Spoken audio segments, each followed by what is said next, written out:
to be left on his own. Well, right, Joe. Immigrants are desperate for a better way of life. We need the strongest of these crude backward browns to keep us all alive. I see the ones that can swim the Rio Grande, too. Berto, you swum that border river to get here, ain't you? Joe, not all Mexicans came here by swimming the Rio Grande. No. I got sympathy. I crossed Huron Lake in a barrel myself using hands as paddles. Lived off the carp. What jumped at me? Now, you swum that river, No, ain't you? Joe, actually, I was born here. What you know about hard work? Ain't never swum no river. Many immigrants, they I say you deserve ain't to never be- knowed a man till you seen his teeth. Show him your teeth. Too many teeth rotting out shows you're dishonest in the mind. You got strong manful teeth, Bartol. I apologize.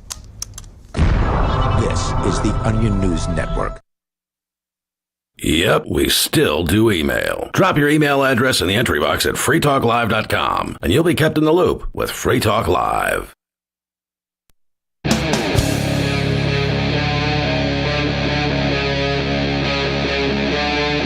Free Talk Live.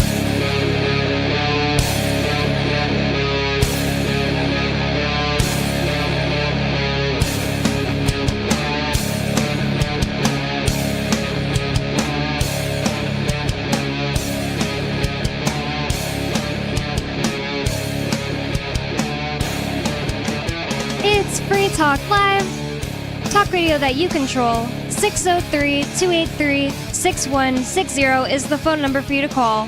That's 603-283-6160. And with you in the studio tonight, you've got me, Bonnie. Jay Noon. And Joa. And we have some great news for everyone. Henry Kissinger has died. Do you guys know who he is? He is a diabolically evil man. There's all kinds of things about him just off the top of my head. He was instrumental, I believe, in China's one-child policy. He also met with, Mao. Mm-hmm. This guy died 100 years old. He's been a career parasite for his entire work life or, adult life anyway, as best I can tell. So, he's got a lot of history, and turns out he's murdered all kinds of people, too, sort of directly and indirectly. Yeah. Whoa. Some would say that he's worse than Timothy McVeigh. Who's McVeigh again? Isn't he a serial killer? Timothy McVeigh? Mm-hmm. He's the one allegedly that did the Oklahoma City bombing. Yeah. In retaliation to Waco. CIA guy that was set up. If anybody wants to know a bunch about this Oklahoma City thing, which was, a massive inside job, kind of like, 9/11 and, all this other stuff. Definitely 9/11 was. I just haven't looked into the Oklahoma City one, but I believe it. I've heard so many people say A Noble Cause, I think, is a documentary. A documentary about, I believe that's what it's called. I got to look at that, but I believe, yeah, and it's pretty good, but yeah. Not for nothing, the Netflix series recently about Waco, the second season gets into McVeigh, but it's actually really well done, and you still really feel for these people. But anyways, the people that died, or like Timothy McVeigh? The people that passed away, and we don't really know about Timothy McVeigh. Did he kill himself weary. after? No, they lethal injected him. Oh, okay. Whoa. Yeah. So there's speculation that he's probably not dead. There's all kinds of crazy stuff with with him. I was just thinking today, I hope John Lennon isn't really dead. Yeah, he is. How do you know? Well, he was killed in broad daylight. Yeah, but it could be an actor. It'd be really hard to cover that up, I guess. Yeah. I mean, it would, but I just like to think that. It would accomplish, quote unquote, their thing just if they killed John Lennon, because they put it into people's minds like, oh, if you get, rich and powerful and you start talking about peace, they might kill you. So, they wouldn't have to actually kill him. Well, you're right. The people that promote peace, they want to kill, and the people that want war, like Henry Kissinger, they'll let him to live to 100 years old. No lethal injection for that guy. What made you bring up McVeigh? Why did you the reason them? why I brought that up is because Rolling Stone magazine put out an article, and it's fascinating what they were saying. And none of us really like Rolling Stone, but right. Geez, they were really ripping them up. I couldn't believe this was actually, it's under this the category Good Riddance on their website. And the title of the article Joe is talking about is Henry Kissinger, war criminal, beloved by America's ruling class, finally dies. That's pretty terrible. pretty intense. Pretty straightforward. But like, yeah, they go on, like right after they just mentioned that he died, they go on to talking about Timothy McVeigh. Like they don't even, they're measuring purely by confirmed kills. The worst murderer ever executed by the United States was white supremacist terrorist Timothy McVeigh. But then they go on to like the next article, so we can just skip all that. We all know about him. But they compare him that he's killed more than Kissinger, and more than McVeigh. That documentary I reference is called A Noble Lie. Oh, A Noble Lie. Check that out. The I think you brought it up. Oklahoma City bombing, 1995 documentary. I believe they mention it here in this article as well. I think it's so funny that this picture of Henry Kissinger on the Rolling Stone article that says good riddance to him, he looks like basically a mixture of a whole bunch of the characters in Doctor Strangelove. He actually looks like the guy who's supposed to be Doctor Strangelove so much. And I forgot that guy's name. Peter Sellers, who's so funny. And he's like a bad, murderer. He wants to make a nuke and for them to nuke the planet in Doctor Strangelove, if you've ever seen it. Yep. They're all in the war room discussing like what to do because they're going to get hit by Russia if they don't explain themselves, and they can't because a plan went terribly wrong. They start going over the bunker ideas. That was pretty funny. Yeah. It's like 20 women to one man. That was they were like, oh, I think we all before that, right? Okay. Oh, yeah, underground. They're like, we'll just go underground and there'll be 20 women. Yeah. That is funny. That movie is like my favorite movie ever, but I'm just laughing because he looks like Doctor Strangelove there. He looks like he's in a war room. So It looks like a psychopath. Speaking of Kissinger, years ago, Luke Rudowski of We Are Changed, wearechange.org, Ambush interviews him. Oh, wow. Oh, yeah. And basically, Luke, went something like, Luke's like, yeah, so this, we need to reduce the world's population by 85%. And he's like, oh yeah, we got to get that done. How are you going to do that? And and then he's like, Luke presents himself sort of as like, kind of like in alignment and agreement with Kissinger. And then about a minute or two in, Kissinger realizes that he's setting him up. Wow. And I don't know, like and they ended up like security guys or whatever end up. Wait, did he really hauling him agree out. with him? Did he say, yeah, we got to get that done? He didn't. No, he was pretending to agree with him. I remember seeing this. Yeah, That was really good. No, but like, did Kissinger agree? Like, yeah, we got to get that Yes. done and Yeah, get oh, yeah. 85%. Why? Why did he believe that? Maybe we can bring that clip up for the next segment or yeah, something. I think we could. Yeah, we'll find that. If, That'd as be long as there's awesome. no cussing or something. But Can I just bring up this one juicy part about the article and who Henry Kissinger was and how brutal he was? So it says this Yale University historian, Greg Grandin. I'm not really sure if we trust people from Yale University. He was the author of a biography, Kissinger's Shadow. He estimates that Kissinger's actions from 1969 through 1976, a period of 8 years, brief years, when Kissinger made Richard Nixon's and Gerald Ford's foreign policy as National Security Advisor and Secretary of State, meant the end of between 3 and 4 million people. So there's this guy's saying that he's Henry Kissinger's policies.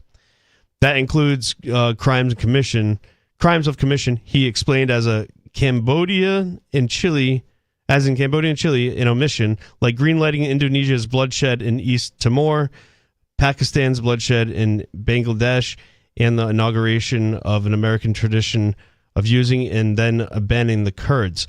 So this article doesn't read right. I'm not really sure who wrote this, but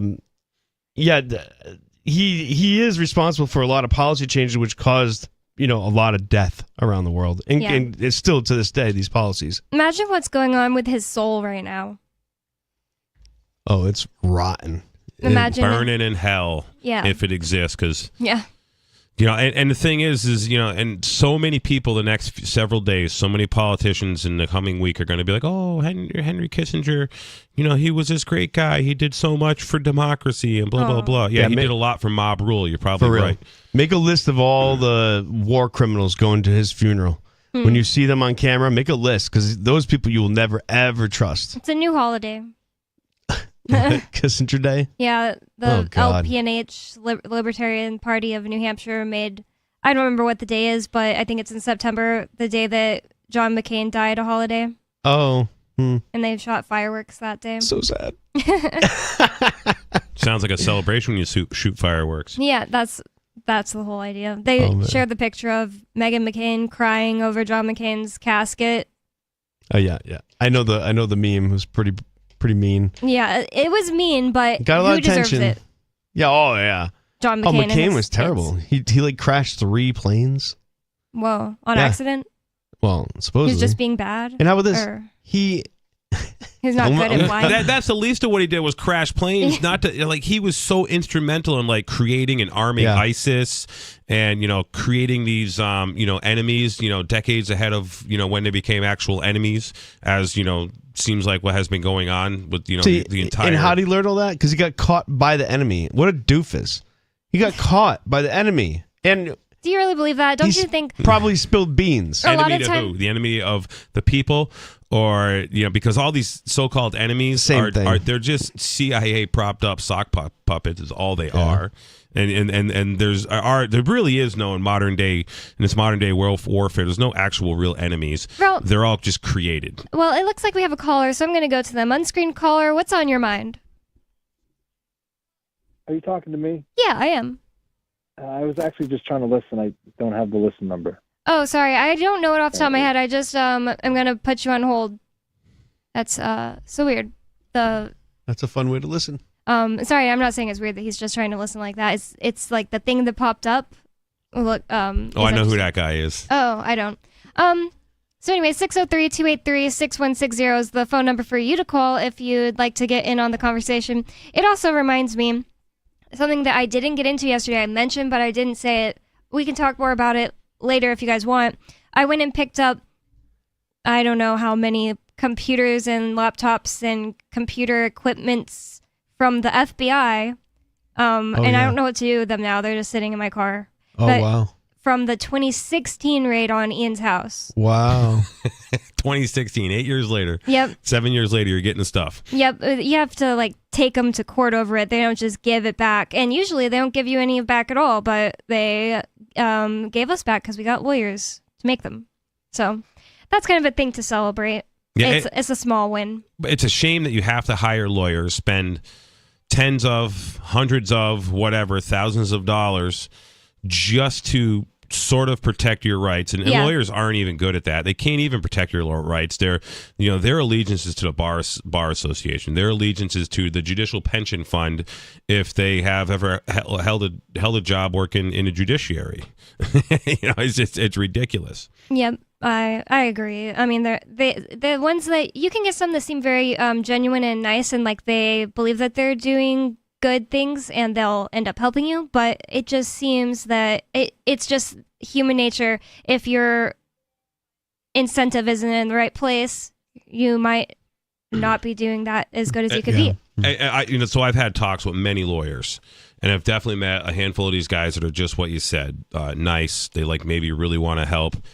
And they're like, oh, I can't bring up that the state is just as legal fiction, right? I can't bring up it's just a bankrupt corporation, a mere corporation as, clarified by the Clearfield Doctrine. If anybody wants to internet search the Clearfield Doctrine, it states pretty clearly in there that states are that the governments that accept money as part of their business and they are just a mere corporation.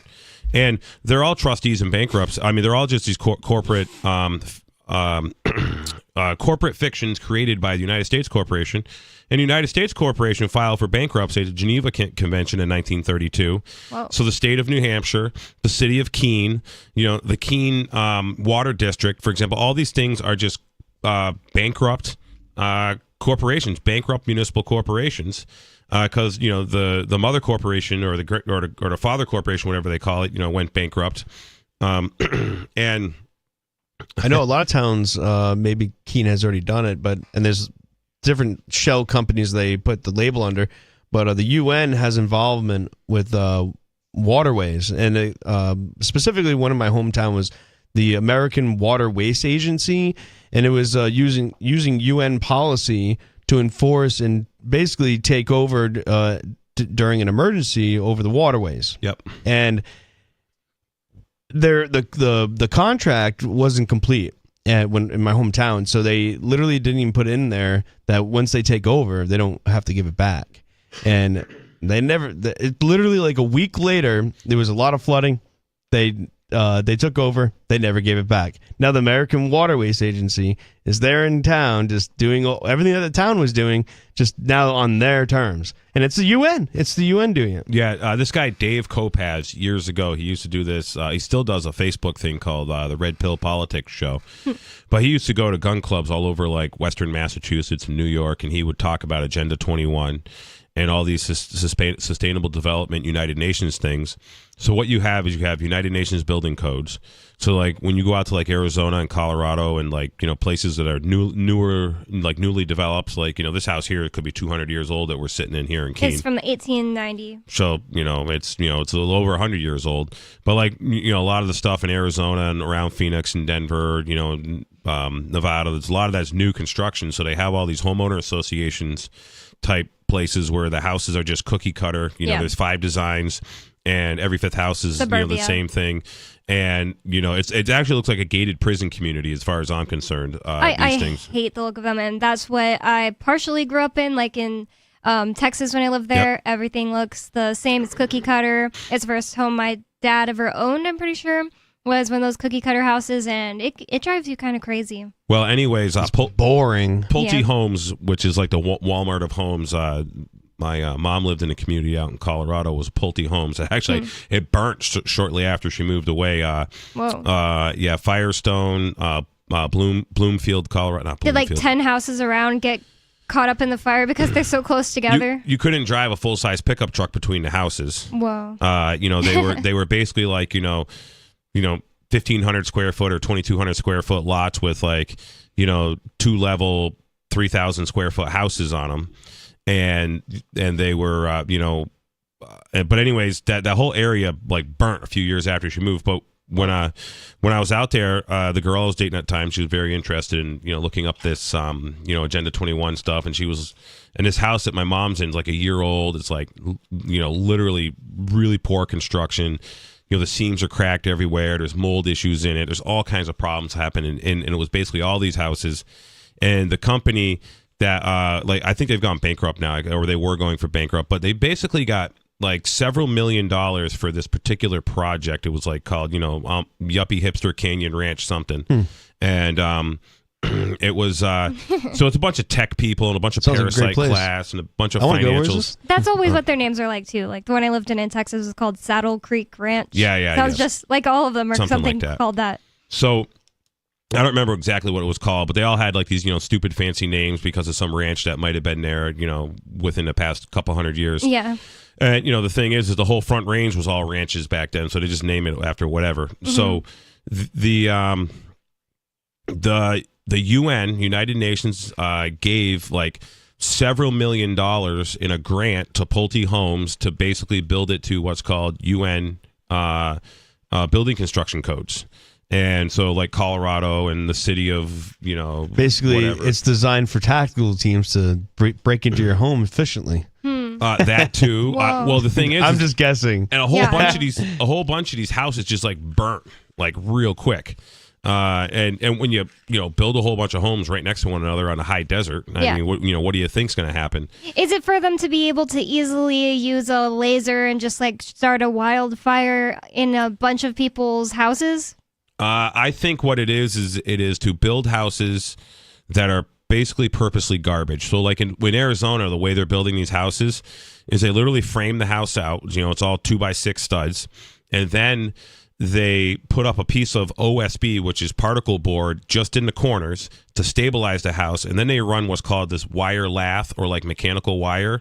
It's basically like this chicken wire is what it looks like. And they run it along and they staple it to the studs and they spray it with stucco. And that's how they build the walls in these houses. Like you could literally, with any hammer, probably, I'm sure with a halogen tool and a good, 12 pounds, maul or sledgehammer, I could breach the wall of one of these houses in about a minute. Is it planned obsolescence or just purposely neglectful? It's the cheapest way for the contractors to like build these houses, put them together, they put to get the so subsidy fast, and make tons of money. Yes. When I moved into Saddle Creek Ranch, it was only halfway built. Like the houses across the street from me hadn't been built. we would watch them be done in like a month with one house, like less than a month. Yeah. And they're like 2-story houses, and they go from like, you know, like exactly what he's saying. Like you see the frames made of all wood, and then like the next day it's halfway done. Like apparently, you can go on Amazon right now and order they call it a guest house, right? And it's all it is. It's like a room, and you can put it up in like 4 hours. Apparently, full electric. It has got a bathroom, a shower, and it's only a few $1,000s. Like it's probably UN approved. You know, Agenda 21 approved. So yeah, the UN definitely, you know, puts a lot of money into these, you know, sustainable developments. They give cities, counties, towns, construction companies, school districts, all kinds of money to sort of contract influence. And what these things, I refer to them as jurisdictional traps. So you have these people operating these municipal corporations. Let's remember, we don't have any governments in the United States of America. What we have is municipal corporations calling themselves governmental agencies. And let's have a clear emphasis on the suffix AL means similar to or like. This is in every single document, every single city charter that, you know, comes out of the United Nations, the Uniform Commercial Code 1923, basically states that, you know, these are municipal corporations that are governmental. They don't even use the word government in any of their documents. So, or in the charters, for example, the Keene Charter is, you know, a real good one to look at. It's that basic boilerplate, you know. Uniform Commercial Code charter. But what happens is and the thing is people just go along with all this garbage and never even challenge it. They don't even say, well, where'd you get the authority? Oh, well, this comes from the UN. Well, how did the UN get authority? a lot of times they don't let you at all if you're in just like a small time thing. Like when I went to challenge my parking ticket, I asked the lady on the witness stand, I asked if Keene was a corporation, or what corporation does she work for? And she was like, I don't know. I work for the city of Keene. I was like, is it a corporation? And she was like, no, I don't think so. And I was like, I tried to motion to get her off to throw away her testimony because she didn't know what she was talking about because she works for a corporation. Yeah, she didn't know who it. she works and they for. were like, that doesn't mean that she doesn't know what she's talking about. Like, move on, please. So in my wife's case, it's we did a discovery request recently. And in the discovery request, you know, so she's, in her case, it's the plaintiff is listed as State of New Hampshire. Now in circuit court, now this is in Superior Court, but in circuit court they listed the plaintiff as the state. So what I put in a discovery request is to define who and what the state of New Hampshire is. Mm-hmm.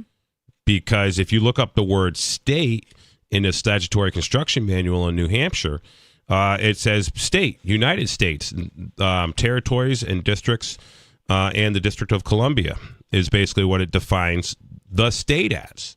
So I asked him to define who the plaintiff is because we don't know. I look up state of New Hampshire and Dun & Bradstreet and it comes up with like 15 different entities.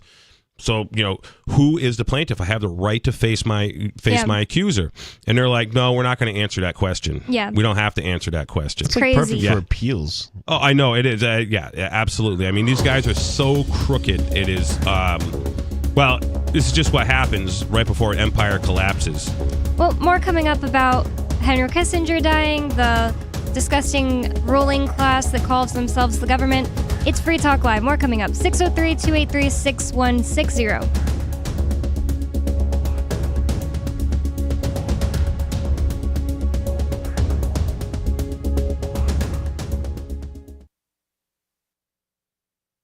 After a flood of customer complaints, Kay Jewelers issued an immediate recall this week of over 2 million cursed engagement and wedding rings. The company's director of public relations released an apology to those afflicted. I can assure our customers that we were not aware our manufacturers were sourcing diamonds tainted by the Darkling Urla. We're strongly recommending customers who have not yet returned their purchases for a full refund to place a mirror in a bowl of black salt, mold a poppet in your image out of clay and your lover's hair, and then burn the poppet in the mirror before the next full moon. Industry experts are calling this the most egregious safety oversight in jewelry production since 1973, when Zales disturbed the grave of the 16th century sorcerer Maelor. Sometimes I wake up and I'm trapped in this oil painting of a German village. They told us that there was a 68% chance that our child would be born with no soul. They sent us this disclaimer suggesting we leave the changeling in the wood and return only at our own peril. This is the Onion News Network. From a Feature Story News in Washington, I'm Benji Haya. More Israeli hostages have been freed by Hamas in exchange for Palestinian prisoners held in Israel as part of a temporary truce which has now lasted almost a week. Talks are continuing with the United States, Qatar and Egypt about extending the truce in spite of a Hamas shooting which killed 3 people in Jerusalem on Thursday. The terror group has released a propaganda video filmed under duress of an unreleased hostage in tears. He's the grieving husband of a woman and father to her young children, who the militant organisation claim, without proof, died in airstrikes. Israeli Prime Minister Benjamin Netanyahu insists he remains intent on destroying Hamas when fighting resumes. But top American diplomat Antony Blinken, back in the Middle East, has warned Israel must ensure civilians in Gaza are protected before restarting any military operation in the Palestinian territory. Sally Patterson has more. US Secretary of State Antony Blinken says he discussed efforts to secure the release of all remaining hostages held in Gaza with Israeli Prime Minister Benjamin Netanyahu. The pair met in Jerusalem for talks on Thursday, where they also discussed the delivery of life-saving humanitarian assistance into Gaza. More than 13,000 Palestinians have been killed since fighting began in early October after a surprise Hamas attack on Israel. The United Nations has set up a commission of inquiry to investigate war crimes on both sides of the Israel-Hamas conflict. It'll focus on sexual violence allegedly committed by Hamas during its brutal assault on October 7th. Jody Jacobs is at the UN. The Commission says it will pass the evidence it's collected onto the International Criminal Court and has called for it to consider prosecutions. Israel, in the meantime, has already opened its own investigation. Republican Party Congressman George Santos is refusing to resign ahead of a House of Representatives vote on Friday to expel him from the chamber. He described the moves against him as bullying. Caroline Malone reports on the embattled lawmaker. He's the New York congressman who's pled not guilty to 23 federal charges, including fraud over COVID-19 benefits, lying about personal finances, and misusing campaign funds. A House Ethics Committee investigation released in mid-November shows he'd used funds for OnlyFans, Sephora and Botox, among other things. It concluded he sought to fraudulently exploit every aspect of his House candidacy for his financial profit. And Alistair Darling has died, aged 70. He was the UK Chancellor of the Exchequer who steered the country through the 2008 financial crisis. Former British Prime Ministers have been leading the tributes to the widely respected politician. From bureaus worldwide, this is FSN. Got Telegram? You can follow our channel there and discuss show prep with other listeners at telegram.freetalklive.com.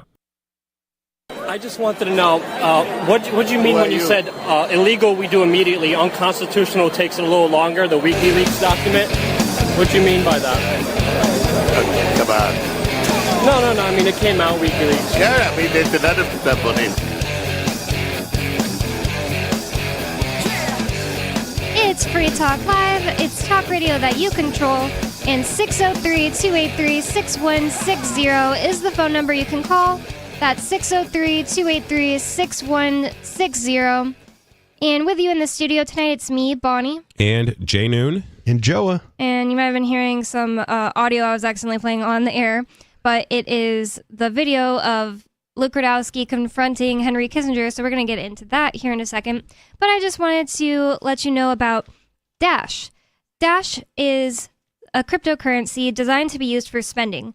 It stands for digital cash. Rising fees have made Bitcoin useless for purchases, but Dash continues to have fees less than 1 cent per transaction, and its features ensure Dash is undefeated as the most useful cryptocurrency in the marketplace.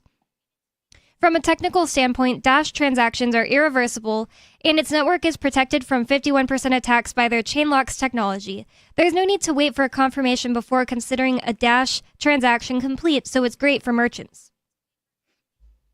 Dash is one of the oldest cryptocurrencies and is widely available on exchanges, including the decentralized Maya protocol, and decentralized exchanges are going to become a lot more important soon, and we're going to read a story about that later today.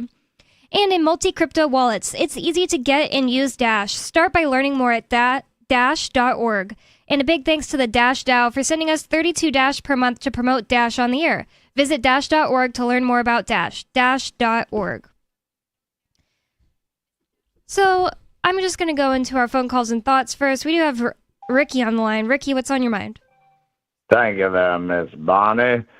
Brother Jay, been a while, and Brother Joe, the same to yourself, no doubt. Thanks for saying hi, First Ricky. of all, I got a couple things that I'm going to be doing a kind of a mix-it-up here, so bear with me on this call. First of all, this is going to sound old, but way back, I remember a certain brother, Mark, who's the only conservative I actually like, but he said about you, Miss Bonnie, you have the worst voice in the history of radio, which is not true, but I remember No, he didn't. I know, but I said several times, and I was talking to Brother Ian along the ways as you were starting, this run on the show, how you're doing things again better. I think you're doing great. I think you sound wonderful. I think you sound that sound better than him sometimes. Honestly, you do good. I can't say enough good things about you. I call in every Wednesday. Thank you so much, Ricky. That's not really what Mark said, though. I just want to clarify. He just said all women have bad voices for radio, so I can't help it.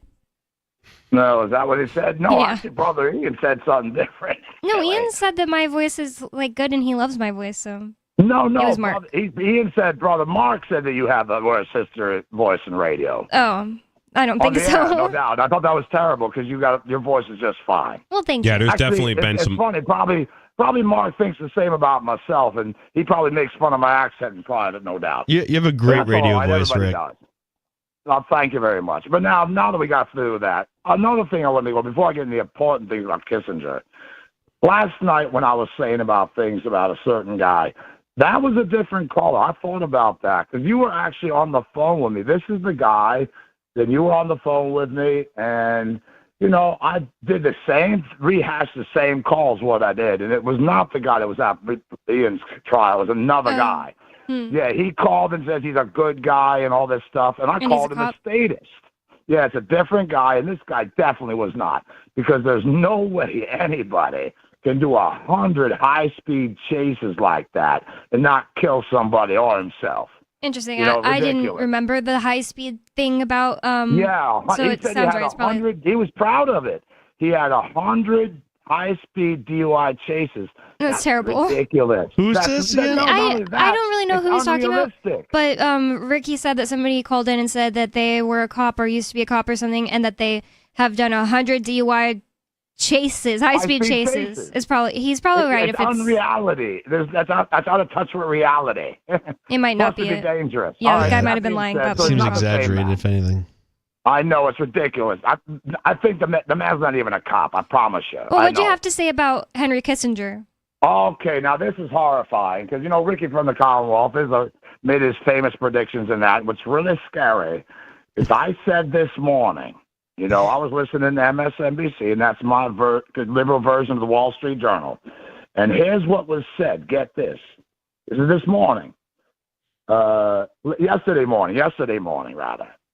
What it said was, as far as there's an unknown diplomat over there, and the Palestinians, when it comes to the hostages, they said that 3 hostages were killed in an Israeli airstrike, and there's still 10 more. Now, can I tell you something? I was saying privately. Now, I was going to talk to you off the air and give you this tip, okay? When I went on last night, but you didn't hit me. Now, here's the thing. I said privately that morning, because I have insight and I know things. Number one, the hostage thing is BS. Okay? And they also said the family's being contacted. Think about this. Think how ridiculous that whole hostage scenario sounds. That's the whole thing's a cover story. Okay? There are no hostages. Nobody's dead from them. Okay, the reality is that don't even exist. And the worst thing is I said privately to somebody and a couple people yesterday, don't tell other people. I was going to tell you off the air not to say anything. Because that unknown diplomat, I promise you, and I'm sure, was Henry Kissinger. I freaked out because Henry Kissinger is a man that I have the highest respect for. Oh. Henry Kissinger, the diplomat, is probably the bravest man Oh, God. around. Hey, you know what it's like to be a diplomat? You know how many people want to see you dead? Do you know how many people I don't want to kill? You know how many people Henry Kissinger wanted dead? Well, thank you for the call, Ricky. I think we should get into Luke Rudkowski's talking to Henry Kissinger. I'm not really sure what Ricky was talking about. Like, he made a prediction that Henry Kissinger did something. Okay, but then he died the next day. So that's, not that interesting to me. So I want to play this video. Luke Rudkowski. I think the 48-second mark is probably the best spot. This is different than yours. Oh, okay, it must be different because it says 1 minute and 21 seconds. Okay. There is this video we have. It's off BitChute. It says Luke Rudkowski confronts Henry Kissinger, balls of steel, which makes me laugh. Luke Rudkowski, he is with this. He does have balls of steel. I've actually I've seen them. Oh God! And he's got them. And when he does his new it's in the videos, background they're of his hanging in the shows. background. But like I helped him install them on the back of his truck. Oh, those. When Luke became a man in the summer in the spring of 2020 and got out of the city and came to New Hampshire, traded in his Audi and got himself a 4-wheel drive diesel pickup truck. The first thing he did was hang a set of steel nuts off it. My gosh, I hate those things. Yeah, they're obnoxious. They are obnoxious. But yeah, he works for We Are Change. He also is on Timcast now. And I'm going to play this video of him. It looks like there's some kind of a event, like eating dinner and people talking on stages and stuff. And he goes up to Henry Kissinger's table and starts talking to him. So here's what happened. Hi, Mr. Kissinger. It's a pleasure. How you doing? I just wanted to know, what do you mean when you said illegal we do immediately, unconstitutional takes a little longer, the WikiLeaks document? What do you mean by that? Come on. No. I mean, it came out, WikiLeaks. Yeah. I think he said, come on. I mean, there's another stuff on it. Do you know the agenda of the Bilderberg? What? What are you doing this for? I'm here covering this event. Just wanted to talk to you. We Are Change. And we want to know maybe what the agenda of the Bilderberg Group meeting is going to be in a couple days. Do you know? Get lost, please. How does it feel winning How does it feel winning the Freedom Award? Wow, he even sounds like Dr. Strangelove. I wonder if they like partially. No, I think he would have been too young. I was gonna say if they based it on him. I think they might have. Either that or they predicted the future because he sounds like Dr. Strangelove, and he's like German. I didn't know he had such a German accent. I think Dr. Strangelove was. They were parodying somebody else that existed. I'm pretty sure that they're making fun of somebody. Wow. Yeah. Well, was that it? Like I thought he was going to start saying things. Like maybe let me try to go to 48. Maybe I am confused about. Oh, this is just him up on stage. I have a different clip. He's confronted him several times. Oh, really? Okay. Yeah, there's multiple clips of him confronting him. The one I was talking about, he was walking down the street. Okay. And I believe it was at Bilderberg or one of these, type of things where Luke, ambush, questioned him basically. It's still pretty funny. All you can say is get lost about it. Get lost. Who are you talking? Get lost. Who are you doing this for? Oh, well, I am the emperor. For those who don't know anything about Kissinger, I think we should read this article from Rolling Stones just to kind of explain who he is and what evil things he did. It says, Henry Kissinger, war criminal beloved by America's ruling class, finally dies. The infamy of Nixon's foreign policy architect sits eternally beside that of history's worst mass murderers. A deeper shame attaches to the country that celebrates him. And it seems like most countries, like as in the governments, are celebrating him. Henry Kissinger died on Wednesday at his home in Connecticut in Greenwich. Just kidding, I made that part up. His consulting firm said in a statement, the notorious war criminal was 100 years old. Measuring purely by confirmed kills, the worst mass murderer ever executed by the United States was the white supremacist terrorist Timothy McVeigh. On April 19th, 1995, McVeigh detonated a massive bomb at the Murrah Federal Building in Oklahoma City, according to the official story at least, and 168 people, including 19 children, died. The government killed McVeigh by lethal injection in June 2001. Whatever hesitation a state execution provokes, even over a man such as McVeigh, necessary questions about the legitimacy of killing even an unrepentant soldier of white supremacy. His death provided a measure of closure to the mother of one of his victims. She said it's a period at the end of a sentence. Kathleen Trenner, whose 4-year-old McVeigh killed. See, this article doesn't read good. Just noting that. It says McVeigh, who in his own psychotic way thought he was saving America, never remotely killed on the scale of Kissinger, the most revered American grand strategist of the second half of the 20th century. The Yale University historian Greg Grandin, author of the biography Kissinger's Shadow, estimates that Kissinger's actions from 1969 through 1976, a period of 8 brief years when Kissinger made Richard Nixon's and then Gerald Ford's foreign policy as National Security Advisor and Secretary of State, meant the end of between 3 and 4 million people.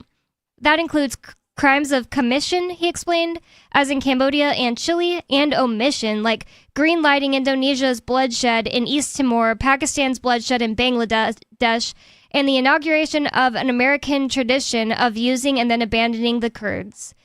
The Cubans say there is no evil that lasts 100 years, and Kissinger is making a run to prove them wrong, Grandin told Rolling Stone not long before Kissinger died.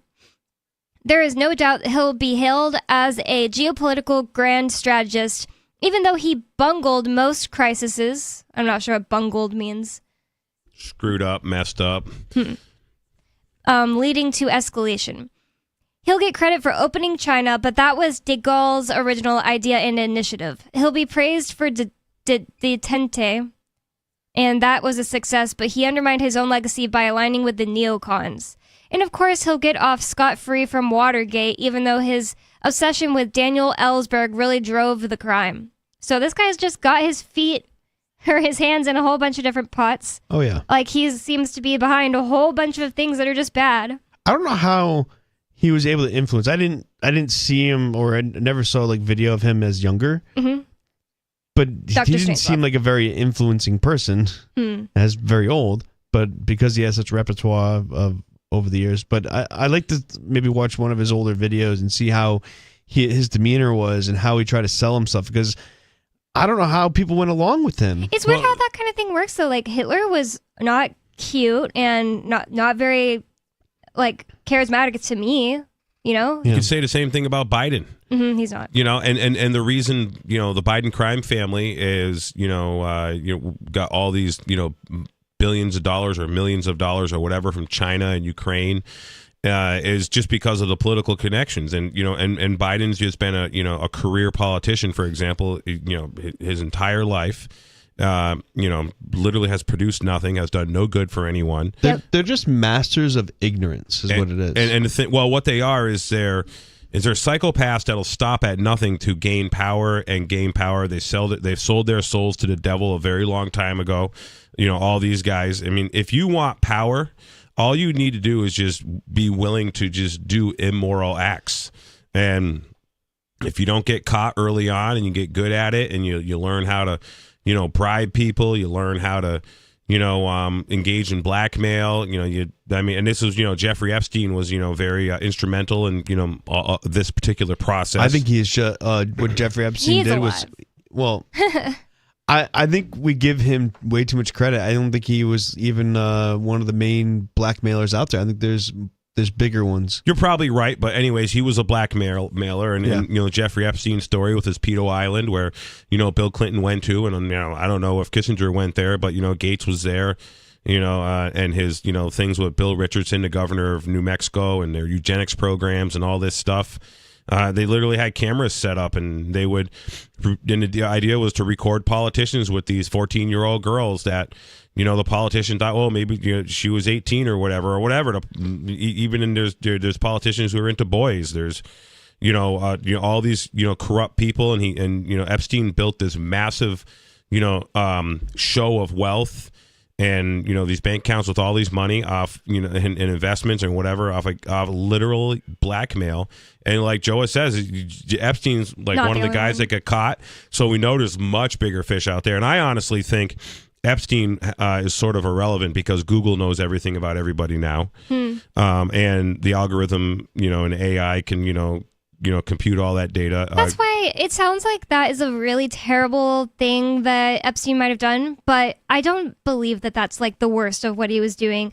It just doesn't seem likely to me. Like, I feel like politicians are into way worse stuff than that and can just order a 14-year-old to their house if they really wanted to and don't have to go to Jeffrey Epstein's island or ranch or anything. You know, I feel like they're probably like murdering people, killing babies, raping babies and stuff like that in his, like, it's all covered up. Well, so it's really hard.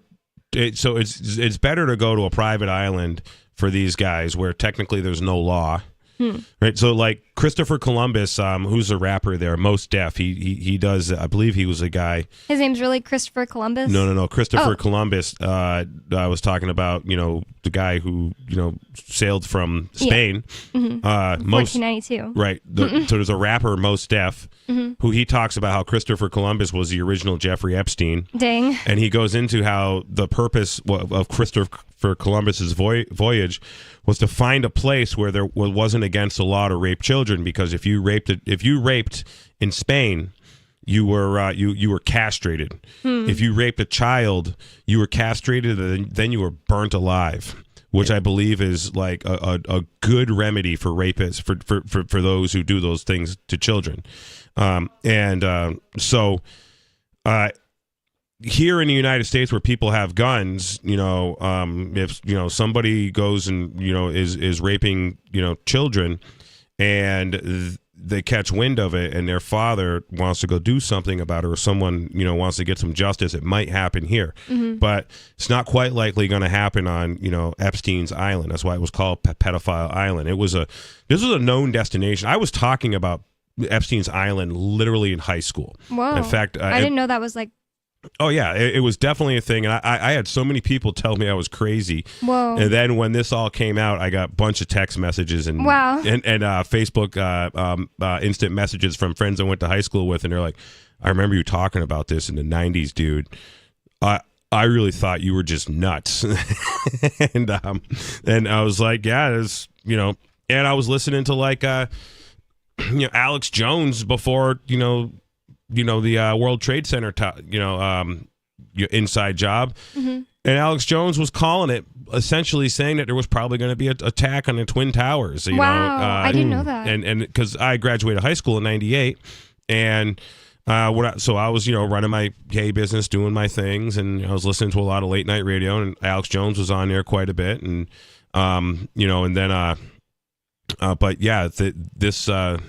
And he was going off about Epstein, and even VH1 back in the 90s, in the late 90s, they did a whole expose on Jeffrey Epstein's. I don't know if it was like a show called Cribs or something. Really? Yep. They have a whole. VH1 did a whole puff piece on Jeffrey Epstein about how it's like he showed them around his house. I don't know if it, but yeah, there was definitely a place that he like showed off how he was this like investor guy, and he went from being like a school teacher at a university in New York to like this big time, a financial mogul. So I found a connection between Kissinger and Epstein.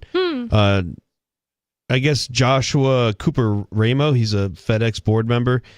He owned a company, and Henry Kissinger and Jeffrey Epstein were co-CEO of his company. It doesn't explain which one it is here. But I guess Joshua Cooper Ramo was one of Epstein's clients on his plane, and had big connections with him. Wait, what does that have to do with Kissinger? I got a little... Because Joshua Cooper Ramo owns a company, but doesn't explain in this article. This article is about Epstein and his like his clients and like his what do you call it? His business goers, whatever you call it. Yeah. He explains in this article that the Journal reports Epstein scheduled more than a dozen meetings over 4 years with Ramo, who was at that point a co-CEO of Henry Kissinger's consulting company. Oh, okay. So Jeffrey worked with Ramo, and then Ramo worked it was co-CEO of Henry Kissinger's But think about this. I just think like the Pizzagate stuff, which by the way, the guy who, dang it, I forgot his name, Sloan something, I think. No, Slade, Slade something. Not familiar. He was a journalist, and he claimed to be the one to decisively prove that Pizzagate was fake. Well, he just got caught admitting in emails and stuff that he was raping children and taking videos of it, and with a bunch of CP on his computer. And he was involved with the Comet Ping Pong Pizza? He was a journalist. Oh, he was saying it wasn't real. That said that he proved that it was all a fake conspiracy theory. Well, he just got caught with all that stuff. Ironic. Well, yeah, you look at all these journalists and these news organizations that come against, like, for example, the Sound of Freedom. How they, there was a whole bunch of Sound of Freedom was like basically this Mel Gibson and a bunch of others exposing Angel Studios and exposing the child pedophilia rings that are happening in United States, in Mexico, and around the world. Ukraine is like a huge hotbed for this. In fact, now I'm hearing Israel's another huge hotbed for this. And then here, in America, they've been harvesting all of these migrant children. Like, they're coming across the border, and I don't know if they're going into the... They get taken away from their parents, so, like, who's keeping track of them? No one knows. Like, people in Mexico who knew them might just think they died in the desert. Their parents are in jail or something. And they're getting separated from their parents. So what the heck is the United States doing with all these kids, and what gives them the right to act like they can take them from people's parents? So it's definitely a lot easier for them. I mean, so let's say that adrenochrome, you guys know what that is? Yeah, it's when a kid is so scared that their brain is releasing these chemicals, and then you kill them right at that moment and drink that blood. Well, I don't know if they kill them, but they extract the blood is how it goes. So they drain them to the last inch of life, and then they let them recover. Whoa. And they keep doing this over and over again. Now, especially if they find a good source. The thing is, does what with this adrenochrome thing, does it exist? Is it a real thing? Is this a hormone that is produced? And if you extract this, is this like the ultimate like drug? So there's a lot of like, stuff that like politicians and like, are these Hillary Clinton, for example, is the big name when you internet search adrenochrome and she's what shows up. I don't know if any of that's true, but it sounds like that it can happen. I have this really crazy story. I was delivering something to a hospital, like tables and chairs, whatever. But I was in like a hallway that the public usually doesn't get to see. Mm-hmm. And there was like a auditorium where doctors go and, they get taught lessons or updates on, things they need to learn, because doctors have to constantly learn. Yeah. And right outside that little auditorium, there was a painting, and it said "Dark Moon Ritual," and it showed this lady with like a mask on, and she was sacrificing, it looked like a fetus. Whoa. And pouring the blood into a bowl. Holy crap. I took a picture of this. That's crazy. Yeah, there's some weird artwork in the courts in New Hampshire too. 603-283-6160. It's Free Talk Live. You can call that number to get in and on the conversation with us. 603-283-6160. More coming up.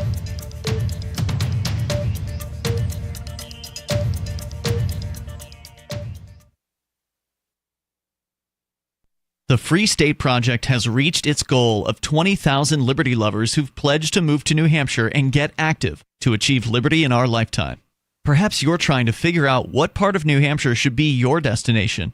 If so, consider Keene. You'll find more than 150 reasons to move to Keene at move.freekeene.com. Keene is famous for its historic, publicity-generating activism, as well as being the liberty media capital of the world. It's home to freekeene.com, New Hampshire's destination for liberty activism, news, and opinion. For years, we've been compiling over 150 reasons to move to Keene at move.freekeene.com, where you'll learn about some of what's happening here and what makes Keene a great place to live. If you love liberty, you'll probably enjoy anywhere you end up in the Shire. But do your due diligence first. Please visit move.freekeene.com for the full list of over 150 reasons to move to Keene. That's move.freekeene.com. My name is Jacob Hornberger. I'm president of the Future of Freedom Foundation, which Congressman Ron Paul awarded for having an outstanding freedom website. Write us at fff@fff.org, and we'll send you a free 3-month subscription to our monthly journal of libertarian essays and our booklet, Economic Liberty in the Constitution, which George Mason University economics professor Walter Williams praised in a recent column. That's fff@fff.org. What if you want to hear the latest episode of Free Talk Live, but all you have is your phone, you forgot to download our archive, and you have no data connection? You can call our Listen line at 641-793-0191. That's a long-distance number, so you may incur charges. If not, listen as long as you want. 641-793-0191. The Free Talk Live listen line, 641-793-0191. You're listening to the live edition of Free Talk Live. Hour number 2 is next after the news here on the Liberty Radio Network at LRN.FM. From a Feature Story News in Washington, I'm Benji Haya. More Israeli hostages have been freed by Hamas in exchange for Palestinian prisoners held in Israel as part of a temporary truce which has now lasted almost a week. Talks are continuing with the United States, Qatar and Egypt about extending the truce in spite of a Hamas shooting which killed 3 people in Jerusalem on Thursday. The terror group has released a propaganda video filmed under duress of an unreleased hostage in tears.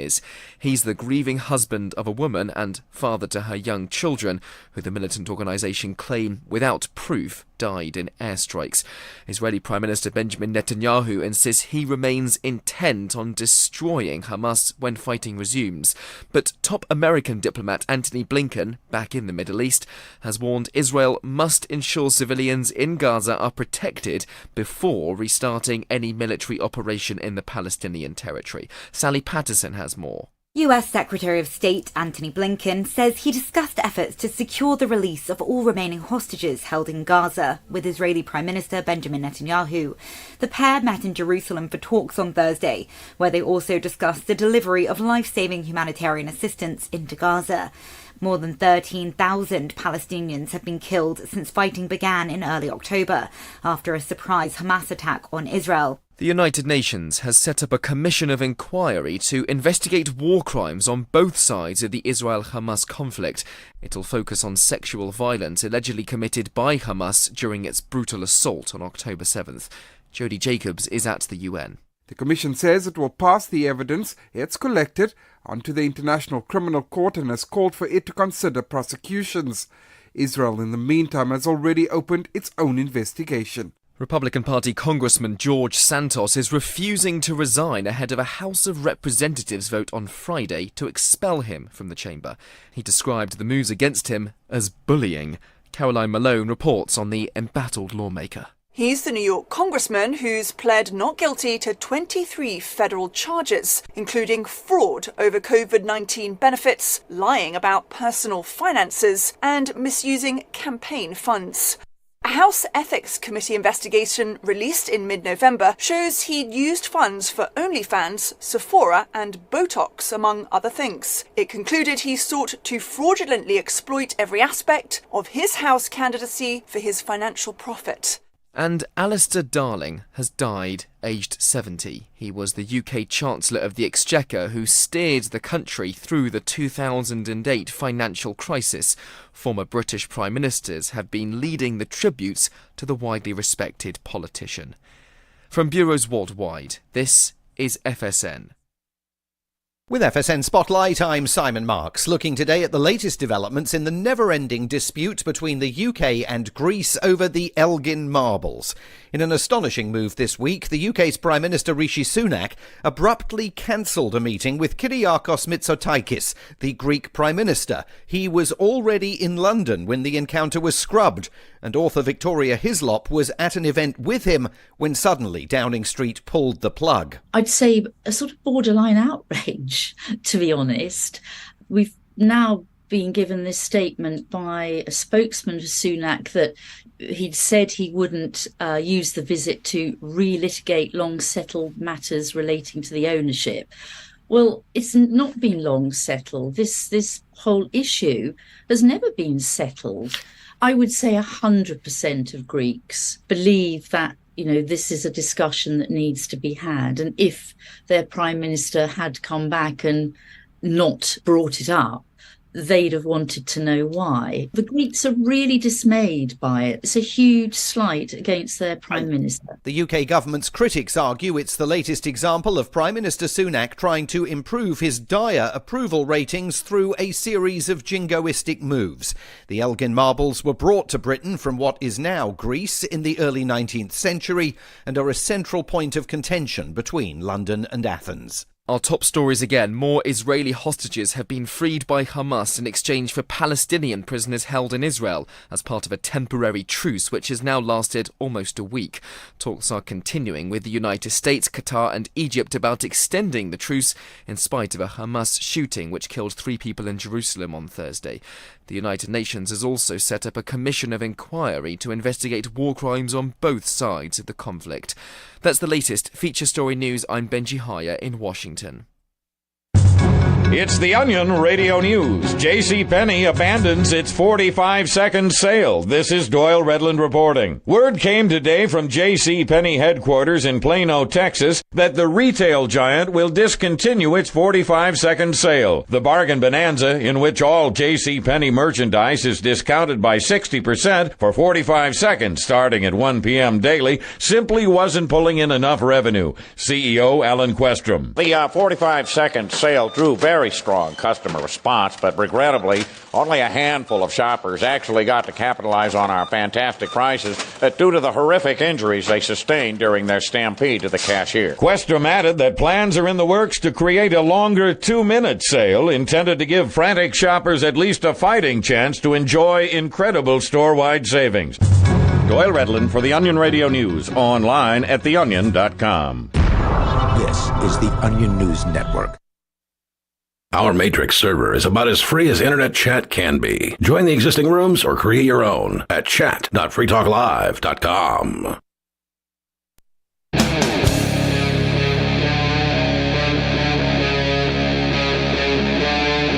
Free Talk Live.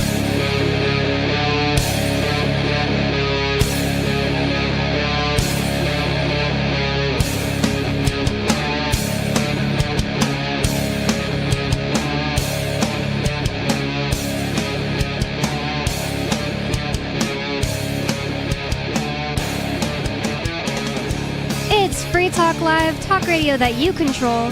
603-283-6160 is the phone number for you to call.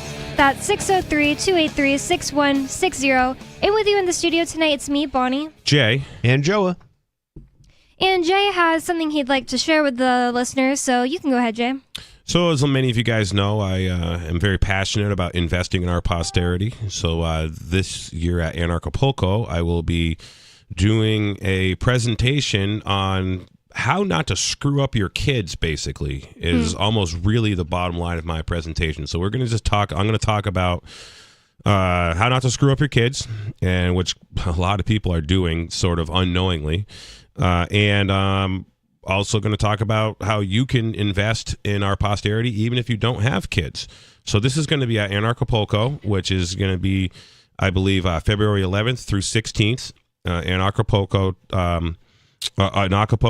Mexico. The website is anarchapulco.com. Go there, check out. There's going to be all kinds of really good speakers. It's going to be a great meet and greet. It's and also Acapulco. The hotels are all scheduled to be open by like end of January. I'm hearing now. By the 1st of February, some of them are planning on being open for Christmas, so we're basically have a green light to go. The whole event is happening as it should.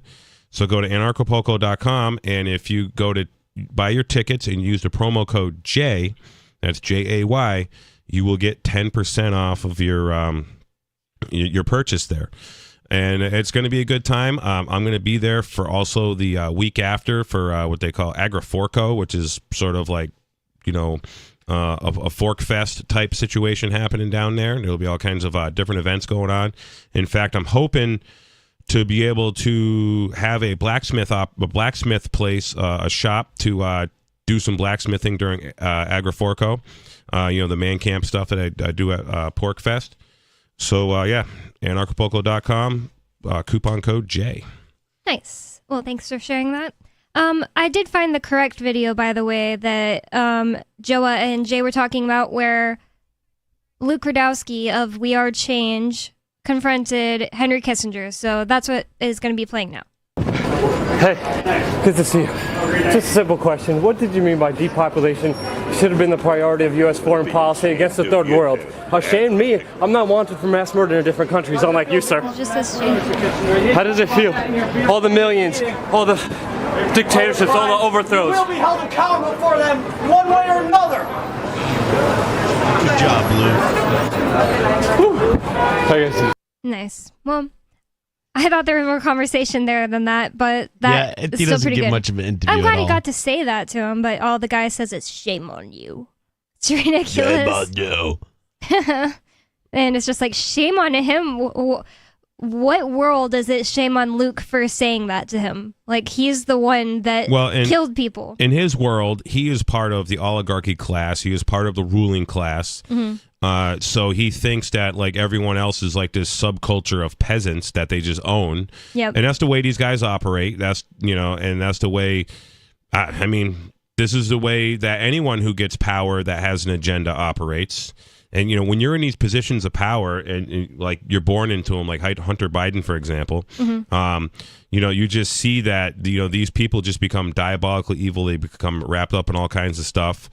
And, it's what's going on. And the thing is, thank God there's media out there like Luke Rudkowski to actually, go and do these things, because the masses, most of your normies are going to think that this Kissinger guy was this swell, great guy, because everybody's essentially been programmed, by the algorithm now. But even all the old people are programmed by, cable news. Yep. And it's just.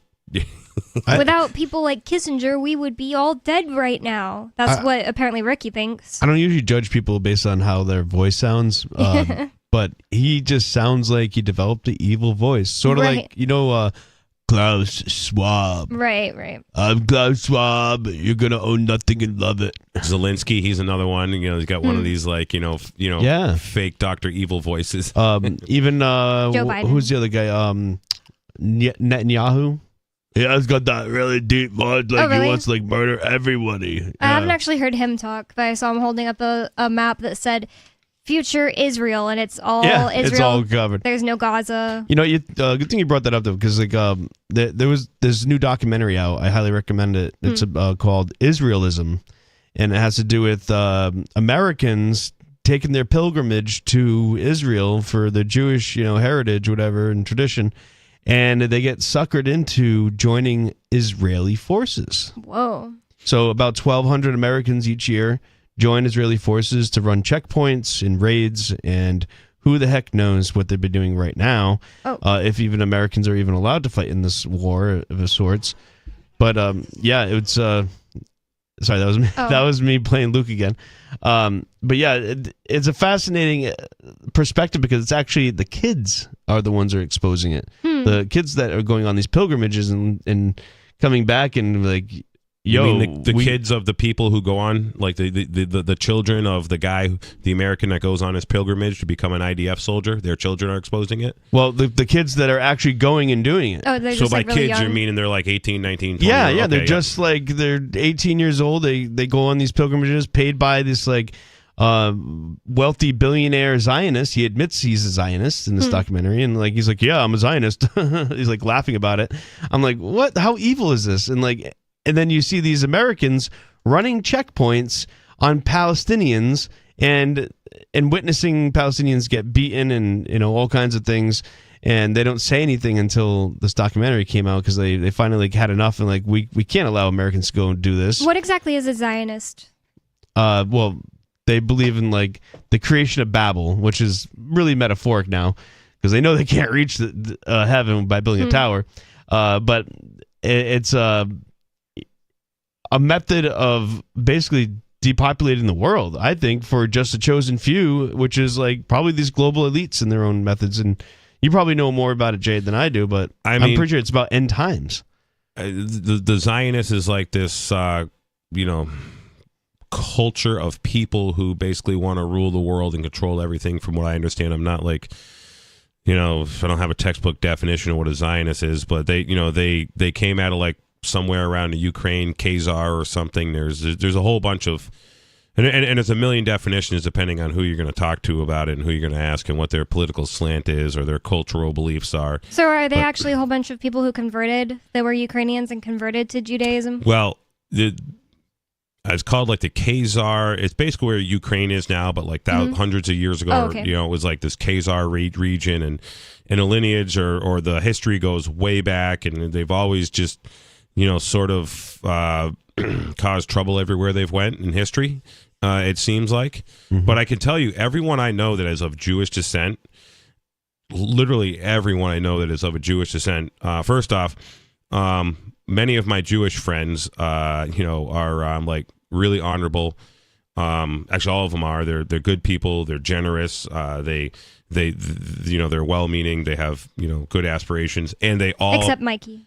I'm just kidding. They all. Nah, you're not lying. Mikey has value. I'm joking. But they all essentially are very much against the Zionist stuff. They're very much against the government of Israel. And but like a lot of their relatives and stuff are just normies who just, they're NPCs that do what the algorithm tells them. They follow the narrative. And they have like relatives that are all upset, that this stuff's happening in Israel. And it's like, but it's like the Israeli government is just another tyrant, just like, whoever is controlling Palestine, which I think is a faction of Mossad, essentially, based on, what I understand. But all these governments are bad. Zionism is essentially, they're just maybe a race of people that think they're elitist and they want to enslave the rest of the world. Is basically the bottom line, from what I understand. And all my friends that are Jewish oppose Zionism. They oppose the Zionist state. They don't like it because, well, most of my friends like freedom. I try not to associate with people who are statist, anyways. Yeah. So, but most of the freedom people just are all the freedom people I know of are just not into these governments having any power, whether they're Zionists or not. But the Zionists, they're bad. They're just bad, evil people. Kind of like Kissinger. I'm sure he's probably a Zionist himself. Who knows? It did say that he had to escape Germany as a child because of World War II. So maybe he was Jewish. I don't know exactly what he believed or anything.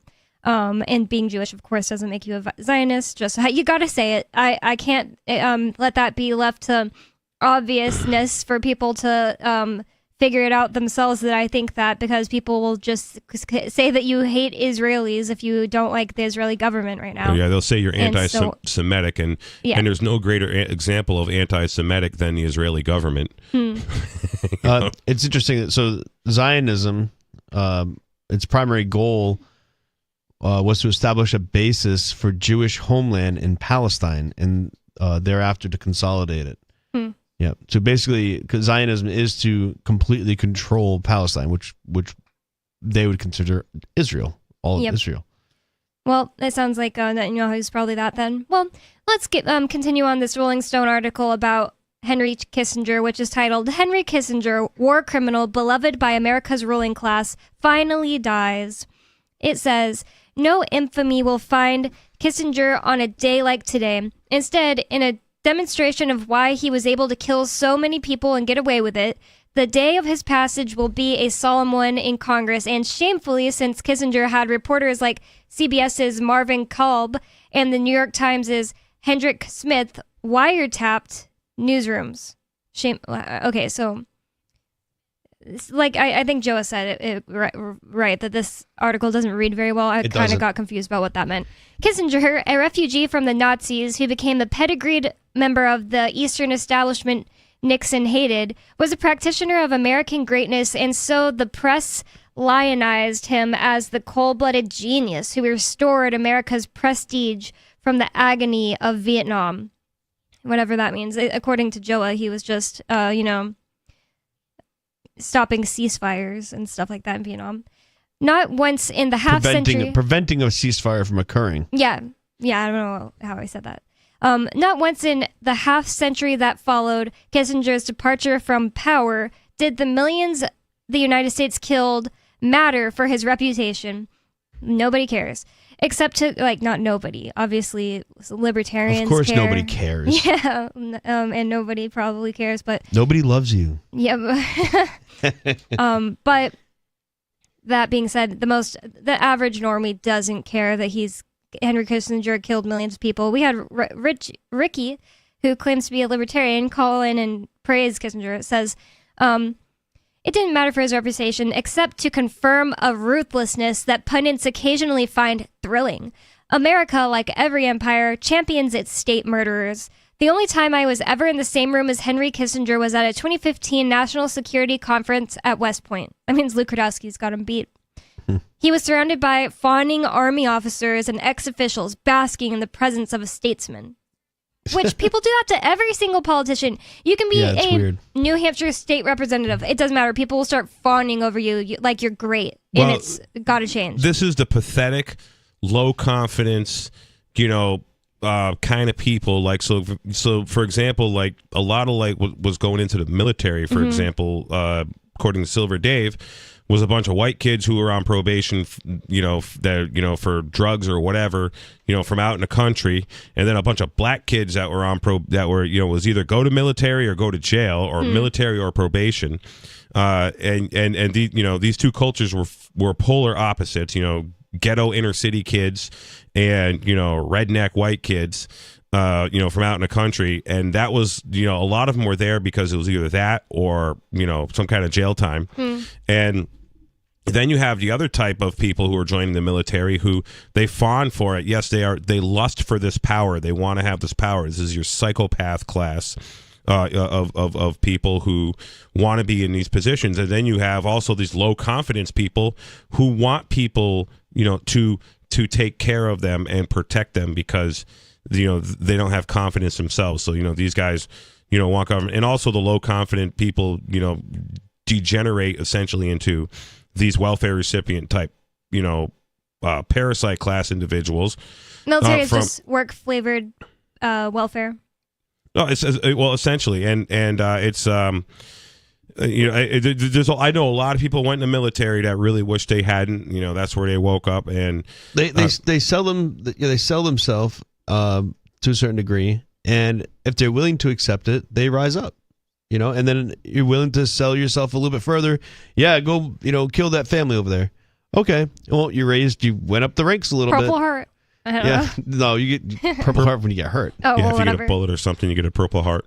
Yeah, but anyways, the thing is there's a lot of lost men for generations now in America who, aren't interested in having kids. They're not married. They're not interested in getting married. They want to do this military thing, and this is why transgenders are perfect for the military, because they're not going to have kids. The family doesn't want them. No offense, and it's just like a perfect scenario for the military because they have nothing to go home to. And that's why Ari was always against the transgender people getting the quote unquote right to join the military. She said it's just a more abusive new class of people. Yeah, and it's and now there's just going to be now there's epidemic of men loneliness happening here. There's such a divide between men and women. The governmental influence on supporting all this anti-family stuff just right along from grade school, from the internet devices, from pop culture, right up into the school stuff and all of the gender nonsense as basically we're going to have a culture of a whole bunch of, and we do have it right now, a bunch of lonely men that are basically going to really be, the only thing they're going to be good for is military. And then you make the economy so horrible that nobody can really, pay their bills or survive unless they join the military. So there'll be a lot to do that. And a lot of people are joining the military quite because they're getting loan deferments from their to go to college, from their student loans. Yeah, definitely. That was another thing. Biden did a $125 billion loan forgiveness. Did you know that? Yeah, I did, but I thought it got taken back or something. Again? No, he did it again. Oh, he did it after the Supreme Court said he couldn't do it. Basically, well, I didn't know that. I knew he did it, and it got taken back. But further devaluing your dollars in your bank account, but also increasing the value of your gold, silver, and crypto. They think you should pay for the kids who went to college and are going to become lawyers, college funds or college payments, tuition. Basically, all he's doing is just supporting the parasite base because the bottom line is most people who go to college go to work in the parasite sector. Right. Or the plurality of people going to college, I wouldn't say most, go to work in a parasite sector, right? So, all these things for early childhood development and art and, the gender studies and all this. College isn't for degrees. Lawyers. College is not for degrees. We all know college is for partying. It's for indoctrination. It's it's for creating a cultural revolution, and is very instrumental. I think it's huge for babifying people because you're not out of high school yet. You're still getting taken care. Like a lot of people's parents still continue to buy them everything while they're in college. Oh, these kids are super entitled. Super entitled. Still children, and they're like 25. And just to generalize, a lot of these college students, no offense, keen college goers, but they seem very arrogant and They just look like children still, like too. sort of what do you call it? Openly ignorant. Like they purposely are not wanting to learn. They do know and they just don't care. Yeah. They just it's the world is like revolving around Keene College or something. Like it's weird concept. When existence. And if you look at these kids who got into some kind of trade. So I'm 44 years old. I know a handful of these kids where I grew up when they were kids. They were into farming. They like came and helped out a lot on our farm. They worked with other farmers. They were into the trucks, and they were into like doing mechanic stuff. So a lot of these kids, they went to they do tree work. They do work on the power lines. They're mechanics now. They're not kids anymore. They're adults. But if you look at a lot of from my observation, a lot of my generation that went to college got saddled with massive debt. And that they can never, they basically can't pay off. They're living with their parents. And then a lot of the kids who went, like, I know of 3 or 4 kids who went to lineman training school. It was like a 6-month course. It was down in Atlanta, somewhere around Atlanta, Georgia. It was like $4,000 or $6,000. And as soon as they get out, they're making like $95,000, $100K a year. So they're working on the power lines. Yeah. Oh, okay. Like they're working for National Grid or EverSource. Even doing tree work, like clearing trees and cutting That's really trees. dangerous, apparently. Yeah, but you don't need any prior training or anything like that. It's good to take a course about it, but you can start making like $40, $50 an hour. I had a boyfriend in Texas that just started working for it's called like Techstar or something, but he was doing fiber optic stuff. He just started off being like a lackey for the other guys, and he learned through the job how to do the fiber optic stuff, and then later he was making a whole bunch of money doing that. Yeah, he was being an apprentice. Yeah, he didn't have to go to school. So like all these guys that I know that sort of like apprenticed in repair shops, or they went to school, not all of them. So there is an exception. So I definitely know one guy. We graduated high school together. Mm-hmm. He went to school to be a diesel mechanic. He went to Lincoln Technical Institute and did the whole diesel mechanic thing. And I just, started doing my hay business and my horse business, or continued with it. I was kind of working on it when I was in high school also. But today he's just a drunk and a drug addict. Wow. And, and a deadbeat dad. It's kind of a sad situation because, this is a guy who was, good looking, nice kid. Everybody always liked him.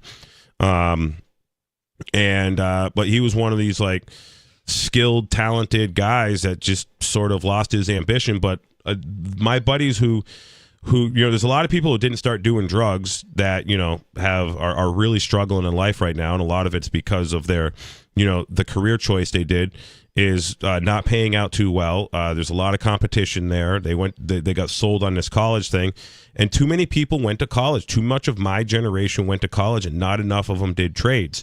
So this is why the tradesmen right now are very old or very young, and there's a huge gap of like 30 to 50-year-old tradesmen, and they're all like getting in young because it's super lucrative right now. Yeah, and those are the guys that are living a good, happy life. They got their families, they got their stuff figured out. There's the ones that and there's a lot of them went to college are living good, happy life too, and they're doing all right. But it's like, and even going forward, I mean, if you like fixing stuff and want to be a mechanic, the future is very bright for you, I think, because I don't understand, because I know this guy who's a mechanic, and he's also like, he's not like a drug addict. He just smokes weed all the time, like those stupid vape things, and he's a deadbeat dad, and I don't know if he drinks, but how could you possibly be poor and be a mechanic? You constantly are in need Tools of are work. expensive. You can be lazy, lack motivation. That's what it is, and it's probably weed. 603-283-6160. What do you think? More coming up. Free Talk Live.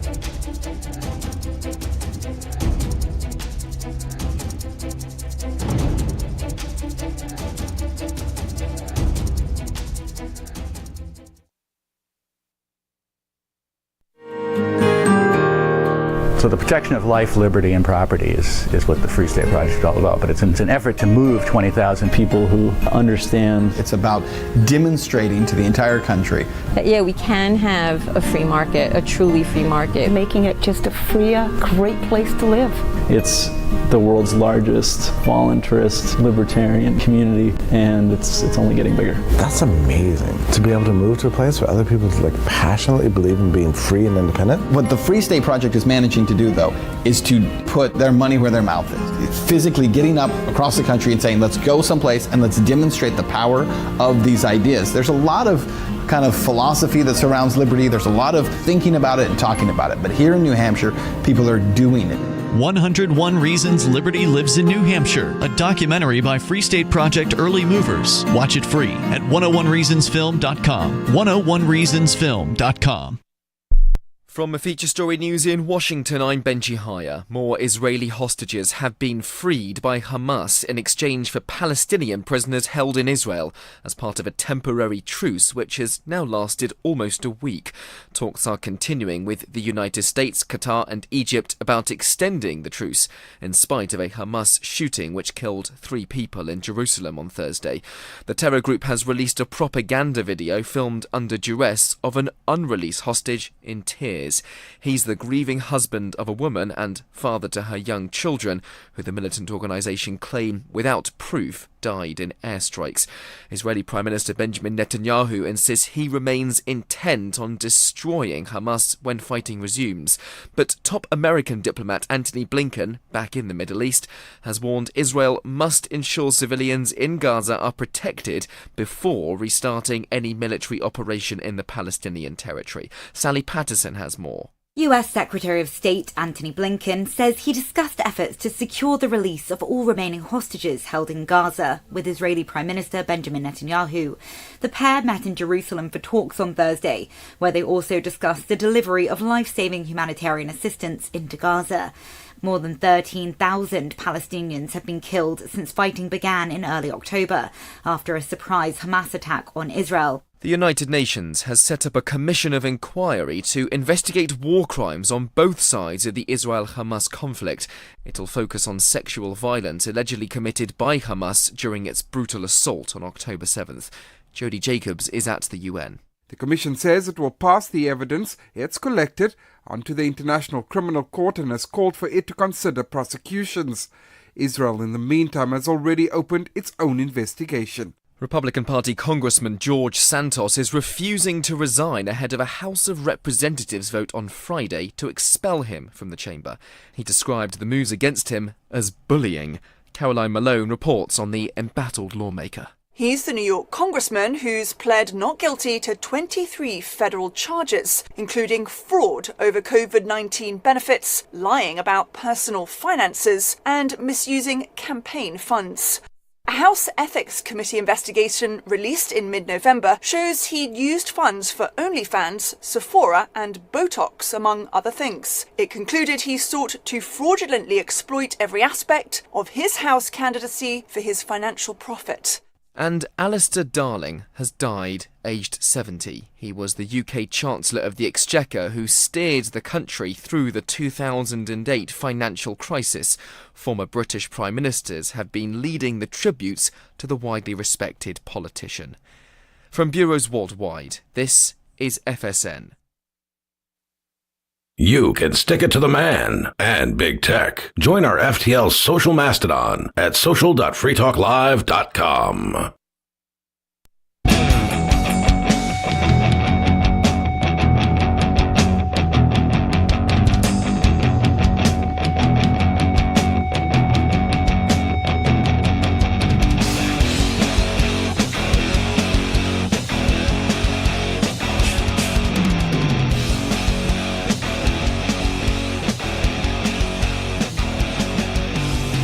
Free Talk Live. It's talk radio that you control.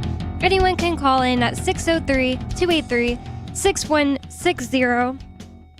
That's 603-283-6160. And with you in the studio tonight, you've got me, Bonnie. And Jay. And Joa. And we're going to continue on for at least a little bit. I don't know if I'll be able to read this whole article. It's pretty long.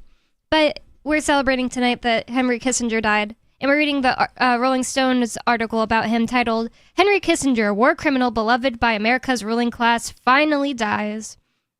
That's just such a great title. I mean, it's not like any one of us here like love the Rolling Stones, but it's a pretty epic title. It says, not once in the half century that followed Kissinger's departure from power did the millions the United States killed matter for his reputation. The only time I was ever in the same room as Henry Kissinger was at a 2015 National Security Conference at West Point. He was surrounded by fawning army officers and ex-officials basking in the presence of a statesman, which, as we were talking about last segment, is something that needs to end. People who think that those high up in the government are just honorable. Yeah, no, you don't give people just credit. Like, geez, that makes psychopaths rise to the top, I think, in that way. Yep. It's like every time I go visit Ian in jail, I pass by this art that looks like some children made it or something. It's so weird in this like mostly empty hallway before I get to the window to go visit him. And there's this one that says respect. And it's like, you think you owe me respecting you, stupid cops? There's I remember seeing a sign. I was in Cape Cod recently, and it whatever the cable company or the electric company is out there, I forget. National Grid.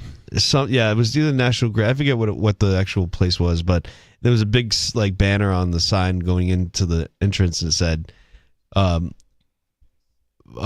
compliance is excellence, like, or something like that. What? I was like, compliance. Compliance is excellence. I mean, that's what school teaches. That's what college teaches. That's why I don't Just follow the rules. That's why I don't like 4-H. I'm like really into agriculture and promoting agriculture and, you know, raising your kids in agriculture. I want to hear this 4-H. Why? But because 4-H is, you know, so 4-H has like a lot of good things. So 4-H is like, you know, the farmer kind of thing. So like 4-H, any county fair you go to, you know, they'll have a sheep competition, a pig competition, and, you know, like, my kids are going to, you know, the plan is they're going to raise a 4-H type sheep. They're going to raise a 4-H steer. Show sheep, show like rabbit. Show. But so when you raise like a 4-H pig, you know, the idea is you're raising this pig to be like a pig that's like a nice pig to like to harvest, to butcher, to turn into meat. And then they have like at some of these really big ag fairs, they have like a little auction afterwards where like the best pig gets auctioned off, and like the kid gets this crazy money for the pig or for the steer. Colorado, like, you know, some of these, you know, steers will bring, you know, $20,000-$30,000, you know, for the one steer does, you know, if that wins the competition, and basically the kid gets. So, but with the 4-H, it's like so much emphasis on government regulations, the compliance, filling out the forms. They push, just government subsidy. It's like, it's basically, you know, the government, you know, sort of, a lot of it is just following, you know, the government is heavily influenced by the local Department of Agriculture, the state Department of Agriculture, all of this stuff. And this pledge sounds like exactly what you're saying. I was looking at what do the 4-H's stand for, because I forgot. It's head, heart, hands, and health. And their pledge says, I pledge my head to clearer thinking, my heart to greater loyalty, probably to the state, my hands to larger service, probably to the state, and my help to better living for my club, my community, my country, and my world. Wait, hang on a second. All right, so nothing about the individual, nothing about rights. Let me give you a synopsis of what 4-H really is. Okay. And Jade went over a little bit, but it's basically just a farm school, and it's like a homeschooling sort of type of thing. And they meet outside, they meet at farms, they meet at different places. Or they show up at your public school too. That's the only way I'd ever heard of them. And this is a private thing, and they just basically learn how to take care of animals and that sort of thing, and learn anatomy and that of their animals, and you know they try to raise a pristine version of that breed of animals. So like if you have a goat, you want to make sure that they have, you know, nice thick thighs, because you know is that tasty, you know, like you want these nice animals to be to show off, and maybe someone will buy your breed and they'll breed it, and you've done a service. And these kids are basically you know, providing that service in a certain way and learning how to, you know, breeding techniques if necessary. I don't know exactly how far they go with it. About genetics and breeding techniques and, you know, how to maximize and conformation of animals. Like, horses, for example, I'm very good at horse conformation. I can watch a horse walk and I can tell you if it's lame. I can watch a horse trot and tell you where he's probably hurting. I did it my entire life. I can look at a horse and tell you how much it weighs. I can actually look at a cow now, and I'm like within 50 pounds on a cow on how much it weighs, because I've been putting cows over scales the last couple of years quite a bit. I had, some auctions that we went to as a kid, you bought the horse by the pound. So the horse would be in front of me and it's, 910 pounds and, they're selling it for X amount of cents a pound. So that's probably why I'm good at math. My dad was like, whoa, if this one's $1.35 a pound and he weighs 940 pounds, how much is he, so these things you kind of had to have an idea of how much the horse is going to cost. But some auctions, they would sell the horse just by the head, not by the pound. But anyways, 4-H, yes, has a lot of these really good things, teaching conformation, teaching genetics, teaching, about sicknesses and disease and all this. But the government subsidy stuff just drives me nuts. And if you fall in love with a sheep you raised and offer to pay for it and everything, they will come to your house and shoot it in front of your kids. Oh, God. Like if they decided it's become a pet. Well, I mean, so the kids can be, you can send them away. So when we butcher animals at our place. Yeah, but it's just like the point, they don't want that animal to die. They've decided it is their pet now because they're not farm kids. They're 4-H public school kids. And then you can tell them no, you're not going to come to my property and take the pig and we're not going to bring it, but we'll pay you for it. And they'll come onto your property and shoot the pig or whatever. That's happened. There's been stories we've covered on Free Talk Live, and that's crazy. Wow. It's okay, yeah, the kid agreed to give it to 4-H, but I don't know. Sounds like the programs that I've seen is these champion oh wait, hog, maybe for I'm example. talking of sorry, I think I'm talking of NHL, FFL, FFA. That's it. Future Farmers of America. Yeah, FFA. not 4-H. Yeah. Yep. So they're pretty similar, but I did a lot of 4-H stuff with the horse the horse industry. Over the years, and there was always a representative there. There's a huge emphasis on doing what the state tells you. Wow. And being compliant. It's those people would visit us in public school, the DARE people, the drug, anti-drug people would visit you. And one thing that I always say, but people never tell me oh, I had the same thing. Ian said he's never heard of it, is people would come to our school and tell us, if you see something out in the woods and it looks like a bomb, don't touch it because it could be a dud from the Civil War. Or something. What? That would happen in my school all the time, but that was in Tennessee. I don't know if maybe it's, but no one has ever told me I remember that happening. It was just my class or something. I love watching these. They call it magnet fishing. They have this really heavy magnet and they tie it to a rope and they toss it off a bridge. And these guys did it recently, and they happens all the time. They find a gun, they find knives. Wow.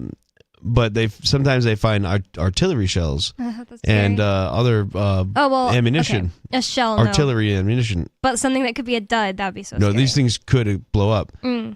Especially when you take them out of from pressure water. So they could just start activate, and they dynamite, for example. The one guy pulls up a box and it's full of water, and there's a bunch of dynamite in it. Whoa. So when you have dynamite that's soaking wet, I don't take what I'm saying as the actual facts of this, but from what I understood is the dynamite was kind of stable being submerged in the water, but as soon as it starts being drying off, the chemicals inside there start to oxidize, which can basically cause a spontaneous explosion of the dynamite. It's crazy. You would think soaking wet dynamite would just not blow up. It was one of them's a huge bundle of soaking wet dynamite, but as it starts drying off, it basically becomes very unstable. It, yeah. And this cop shows up and he's like, yeah, they pulled a bunch of dynamite out of the what looks like dynamite out of the river, and you hear on the radio, get everybody away from there. It's unstable, and the cop's like, everybody just leave, get away from here. And they called in the bomb squad to get, it was a bunch of dynamite. And another crazy thing that happens is a lot of times that the police want to arrest the magnet fishers for finding these That's so stupid. Oh my God, that's terrible. When they're possessing illegal guns that they just pulled up out of and they got it on video. Oh, now you're possessing an illegal gun. And committed a crime, possibly. As soon as they're pulling these guns up, they're like, all right, we're going to call the police, That's I saw this video of these people who they knew there was a hollow spot in their wall, something like that. They had a house that was old and they broke down a little wall and they found like a whole bunch of old money. Yeah. And they were like, wow, look at these big freaking bricks of money. So they called the cops. Oh, yeah, smart. Stupid. And the cops start taking it. They're like, wait, we can't keep any of that? And they're like, no, you're not going to be able to keep any of that. And it's like, what? Well, why'd you call the cops, first of all? It's that reminds me stupid. of like when I was working, I did some construction work, and we were working at a university, and we were breaking down the drywall, and behind the drywall was specifically around like the wall sockets, where there was bags of drugs everywhere in the college behind the walls, and it just reminded me because like I was asking my boss, can we keep it? He's like, no. I'm just kidding. I was gonna say, like, you'd have to at least test it. That would be scary to start taking some drugs. Some random drugs behind the wall. Well, going on, we got distracted because we were talking about how people shouldn't be all fawning over and basking in the presence of statesmen, acting like they're noblemen. But it says Seymour Hersh, the investigative reporter who was the most prominent exception to the fawning coverage of Kissinger, watched journalistic deference take shape as soon as Kissinger entered the White House in 1969. Quote, his social comings and goings could make or break a Washington party, unquote. Hersh wrote in his biography, The Prince of Power. Reporters like the Times' James Reston were eager participants in what Hersh called an implicit shakedown scheme. That is, access journalism, in which reporters who got inside information in turn protected Kissinger by not divulging either the full consequences of his acts or his own connection to them. Kissinger's approach to the press was his approach to Nixon, sniveling, okay, I don't know what the heck that word is, obsequiousness. No idea. Although Kissinger could vent frustration on reporters that he never could on his boss. Okay. Hersh quotes H.R. Hadelman, Nixon's chief of staff, remarking that Kissinger was the hawk of hawks inside the White House, but touching glasses at a party with his liberal friends, the belligerent Kissinger would suddenly become a dove. Like how he was all like, shame on you. Shame on you. Shame on you. Yeah, to Luke Gadowski. You like that? That was good. Suddenly he was not a monster. Reviewing one of Kissinger's litany of books, Hillary Clinton in 2014 said Kissinger, a friend whose counsel she relied upon as Secretary of State, possessed a conviction that we and President Obama share, a belief in the indispensability of continued American leadership in service of a just and liberal order. Kissinger told USA Today within days that Clinton, presumed then to be a president in waiting, ran the State Department in the most effective way that I've seen. That's what Kissinger said about Hillary Clinton. The same story noticed a photograph autographed by Obama thanking Kissinger for his continued leadership. It says, oh, I thought this said Kissinger's accent. Kissinger's ascent occurred through an obscenity that time cannot diminish. In 1968, Lyndon Johnson agreed to peace negotiations with the North Vietnamese in tacit recognition of the nightmare he, building on the works of his two immediate predecessors, brought to life in Vietnam. Kissinger, an influential Cold War defense intellectual at Harvard, had access to members of the diplomatic delegation to the Paris talks. He used it to feed information to the negotiations to Richard Nixon's presidential campaign, a campaign whose defeated GOP rival Nelson Rockefeller Kissinger advised. And despite Kissinger's closer political ties to the coterie around Hubert Humphrey, Nixon's Democratic rival. I don't know what all that crap is it's talking about. Basically, he made it to where they didn't end up doing the peace agreement. It says Nixon ran for president claiming to have a secret plan to end the war. His advisors told Hersh they were deeply afraid that Johnson and Hanoi would reach an accord before the election. That's save typical election propaganda.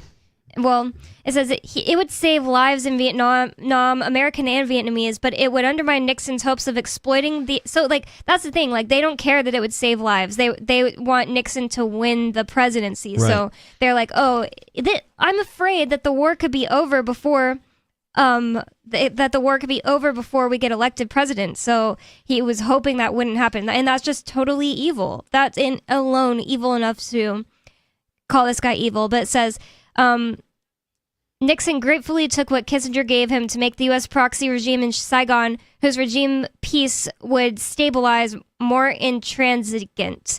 No agreement was reached until 1973, and the war ended in American humiliation with Hanoi's 1975 victory. But we do have a caller on the line. Caller, what's your name? Dylan. What's on your mind, Dylan? I just wanted to talk to you guys about Lex Mercatoria. What's that? I know Lex Mercatoria is I think it's a Spanish word for law merchant. I might have that wrong, but it means law merchant. And I know I've talked with Joe and Jay a bit about it. And I'm actually curious to hear a little more from Jay about what's been going on with the guy that he knows that does seminars on, I don't know if it was more common law stuff or Lex Mercatoria. I think it's an important thing that's overlooked a lot, and especially in our community. Okay, it's Spanish for law market or merchant, but what does it mean? I can give a definition real quick. It's a body of law consisting of the recognized and customary commercial principles and practices of merchants rather than formal statutes and regulations. So what is it you want to tell us about it? Well, so law merchant is kind of like a mythical thing. If you talk to Harvard professors, things like that, they act like it's a myth, right? Or lawyers. There's this old, like it's this old legal system that had private courts, and they remedied things quickly when there was world fairs and there was a dispute over some kind of, merchandise or whatnot. But the truth is that if you look in the UCC in the United States, that they talk about the law merchant. What's the UCC? The common law. Uniform Commercial Code. Oh, okay. And in other countries, the Commonwealth countries, such as the UK, Canada, New Zealand, Australia, they have something called the Bills of Exchange, and they actually reference law merchant as well in common law as being the kind of governing bodies for bills of exchange, promissory notes, I believe bonds as well. So, on one hand, we're being told it's a myth. I was going to say, basically, like, when certain towns or whatever don't have, like, regulations or policies in place for certain things, they use the law merchant as their guide. But it seems like every town and city has been taken over by their own sort of procedures and regulatories and policies, whatever. So you can declare, Lex Mercatoria, is what you're saying? Lex Mercatoria. And you can claim that in the court is what I'm getting at, what you're getting at. And you could, use those rules, the law merchant rules in the court versus the policies and regulations in the area. I'm not sure. I'm not so sure about the, claiming that or initiating that. My understanding is that it's been superimposed. International law, commercial law is what it's more commonly called. And my understanding is that they've superimposed it over the law of the land, which would be, the law of the United States of America, not necessarily the corporate United States of America, but the republic, if it's still up there somewhere. But they've superimposed it. And so what they're doing is they're playing the law merchant game above all the other jurisdictions, and they're not telling you, right? And so one of the interesting things that I've found pretty convincing of this is when you go to court and you challenge jurisdiction, they treat you like you're some alien when you start asking what proof they have, and they just kind of assert themselves like they have it. So in Lex Mercatoria, law merchant, it's allowed to have a tacit agreement, which in contract law in the United States is not allowed, right? You have to have a meeting of the minds, consideration. Well, in law merchant, you don't. You can give someone notice, and if they don't respond and do what you've said, they can end up in a contract. Like if you say, hey, I'm coming over to your house for 3 months, sending you this letter in the mail, I'm going to live in your guest house. And you don't respond. You show up and you start living in the house. Well, in the law merchant system, that's a tacit agreement. You haven't said no. That sounds they're terrible. using these. Yeah. Well, I mean, they're using these with the 5G weaponized technology. So if you look at the smart meters, Mm-hmm. do you guys know anyone who's had a smart meter slapped on their house? I don't know, actually. Yes. So do you know, have they said, did they get a notice beforehand? Yes. Yep. About And the where's smart the notice meter say? being installed? Yeah. Correct. And so if you don't respond, it's like, oh, you tacitly agreed to it, so it's fine if it gives you cancer or whatever. Bingo. And so there's a guy named Cal Washington of the In Power movement, and I called in about this before. And so he's well aware of this, and this is actually where I learned a lot of this from. And so he's actually created this notice of liability. And so he's responding. He's helping people to respond to these notices about the smart meters and other things. And he's saying, oh, well, okay, I agree, conditional acceptance, if you can prove that it's safe. And if you can't, I'm going to charge you X amount of thousands of dollars per day. And so now what's happening is you've created a counteroffer. So the notice, the original notice is the offer, and you've created a counteroffer. And at first the lawyers were like, oh, well, you can't do this. There's no meeting of the minds here. And so he was like, this is the meeting of the minds. You gave us notice. You gave us an offer. This is the counteroffer. And so it's a really powerful tool, and they're using it all the time on us. And it's interesting. Okay. Yeah. You know what I hate about the courts? It's just that they assume jurisdiction over you. And even if you write them explaining why you won't appear in court because you don't agree to it and it can't be settled in court, the judge will just put you in jail for what's the word? Default? No, not Default liking warrant. the word that's for like being rude to the court. What is that called? Like the Not disorderly.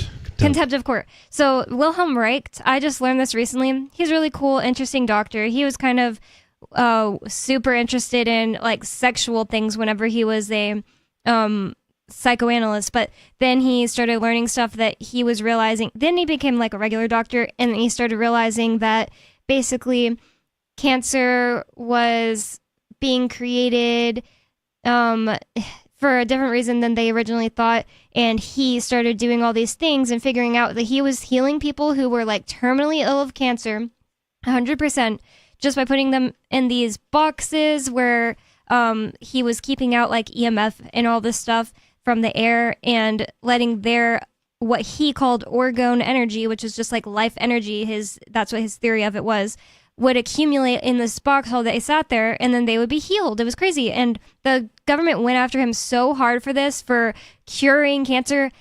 Albert Einstein was ignoring him, even though he proved it to him that it was real. He went to Albert Einstein's house and proved it to him.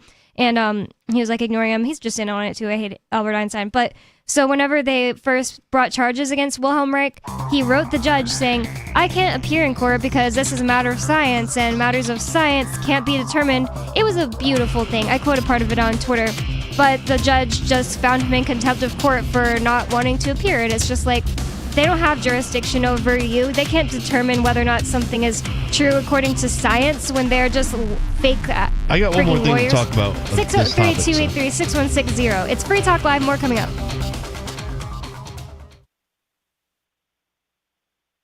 Are you a sneezer?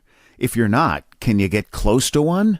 I don't literally mean someone sneezing. Sneezer, as defined by marketing guru Seth Godin, is an opinion leader. When a sneezer mentions something, other people catch what Godin calls the idea virus. Seth Godin says some people are more likely to tell their friends about a great new idea. So identifying and courting sneezers is a key success factor for idea merchants.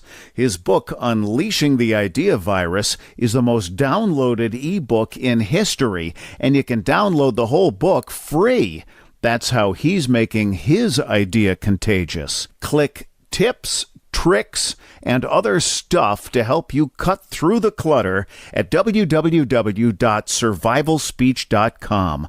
I'm Holland Cook. There are basically two types of advertising, direct response and branding. Radio's great for direct response with its low cost to listener ratio, but audio can't be beat for branding, which is a longer term endeavor. You want to be the first thing that someone thinks of when they think about your product or service. If you have a local business that you want kept top of mind in your community, call the station. If you need national reach, Free Talk Live's got around 200 radio stations, millions of monthly listening sessions, can suit all budgets, and if we don't think we're right for you, we'll tell you. Email me, mark@freetalklive.com. Tired of cancel culture? Sick of mega tech corporations holding an axe over your head? Join the LRN.FM Matrix chat server. It's self-hosted, so no one else can tell us what to do or say. Don't like the existing channels? You can make your own. You can even connect into some of our channels from other Matrix servers. It's federated. For the full LRN.FM Matrix experience, though, you should join our server via the step-by-step instructions at chat.lrn.fm. Chat.lrn.fm. You're listening to the live edition of Free Talk Live. Hour number 3 is next after the news here on the Liberty Radio Network at LRN.FM. From a Feature Story News in Washington, I'm Benji Haya. More Israeli hostages have been freed by Hamas in exchange for Palestinian prisoners held in Israel as part of a temporary truce which has now lasted almost a week. Talks are continuing with the United States, Qatar and Egypt about extending the truce in spite of a Hamas shooting which killed 3 people in Jerusalem on Thursday. The terror group has released a propaganda video filmed under duress of an unreleased hostage in tears. He's the grieving husband of a woman and father to her young children, who the militant organisation claim, without proof, died in airstrikes. Israeli Prime Minister Benjamin Netanyahu insists he remains intent on destroying Hamas when fighting resumes. But top American diplomat Antony Blinken, back in the Middle East, has warned Israel must ensure civilians in Gaza are protected before restarting any military operation in the Palestinian territory. Sally Patterson has more. US Secretary of State Antony Blinken says he discussed efforts to secure the release of all remaining hostages held in Gaza with Israeli Prime Minister Benjamin Netanyahu. The pair met in Jerusalem for talks on Thursday, where they also discussed the delivery of life-saving humanitarian assistance into Gaza. More than 13,000 Palestinians have been killed since fighting began in early October after a surprise Hamas attack on Israel. The United Nations has set up a commission of inquiry to investigate war crimes on both sides of the Israel-Hamas conflict. It'll focus on sexual violence allegedly committed by Hamas during its brutal assault on October 7th. Jody Jacobs is at the UN. The Commission says it will pass the evidence it's collected onto the International Criminal Court and has called for it to consider prosecutions. Israel, in the meantime, has already opened its own investigation. Republican Party Congressman George Santos is refusing to resign ahead of a House of Representatives vote on Friday to expel him from the chamber. He described the moves against him as bullying. Caroline Malone reports on the embattled lawmaker. He's the New York congressman who's pled not guilty to 23 federal charges, including fraud over COVID-19 benefits, lying about personal finances, and misusing campaign funds. A House Ethics Committee investigation released in mid-November shows he'd used funds for OnlyFans, Sephora and Botox, among other things. It concluded he sought to fraudulently exploit every aspect of his House candidacy for his financial profit. And Alistair Darling has died, aged 70. He was the UK Chancellor of the Exchequer who steered the country through the 2008 financial crisis. Former British Prime Ministers have been leading the tributes to the widely respected politician. From bureaus worldwide, this is FSN. With FSN Spotlight, I'm Simon Marks, looking today at the latest developments in the never-ending dispute between the UK and Greece over the Elgin Marbles. In an astonishing move this week, the UK's Prime Minister Rishi Sunak abruptly cancelled a meeting with Kyriakos Mitsotakis, the Greek Prime Minister. He was already in London when the encounter was scrubbed, and author Victoria Hislop was at an event with him when suddenly Downing Street pulled the plug. I'd say a sort of borderline outrage, to be honest. We've now been given this statement by a spokesman for Sunak that he'd said he wouldn't use the visit to relitigate long settled matters relating to the ownership. Well, it's not been long settled. This whole issue has never been settled. I would say 100% of Greeks believe that, this is a discussion that needs to be had. And if their prime minister had come back and not brought it up, they'd have wanted to know why. The Greeks are really dismayed by it. It's a huge slight against their prime minister. The UK government's critics argue it's the latest example of Prime Minister Sunak trying to improve his dire approval ratings through a series of jingoistic moves. The Elgin Marbles were brought to Britain from what is now Greece in the early 19th century and are a central point of contention between London and Athens. Our top stories again. More Israeli hostages have been freed by Hamas in exchange for Palestinian prisoners held in Israel as part of a temporary truce which has now lasted almost a week. Talks are continuing with the United States, Qatar and Egypt about extending the truce in spite of a Hamas shooting which killed 3 people in Jerusalem on Thursday. The United Nations has also set up a commission of inquiry to investigate war crimes on both sides of the conflict. That's the latest feature story news. I'm Benji Haya in Washington. This is the Onion Week in Review. Apparently oblivious of the dismal fiscal climate, local dog Digby is wolfing down kibble as if the United States isn't in a goddamn economic crisis. Sources say the shockingly selfish 4-year-old German Shepherd appears callously unswayed by the constant stream of gloomy market forecasts and continues gorging on brand-name pet foods, milk bones, and table scraps as if the U.S. unemployment rate hasn't been above 8% for the past 3 years.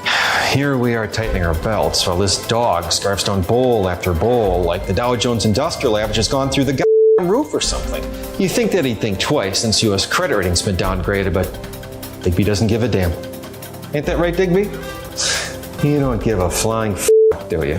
The Onion solemnly bids farewell to the 22 crew members who perished during the production of today's Week in Review.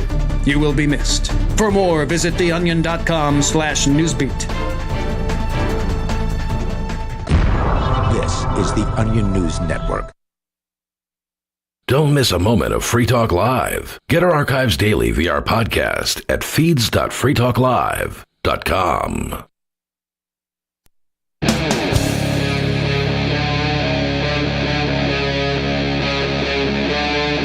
Free Talk Live.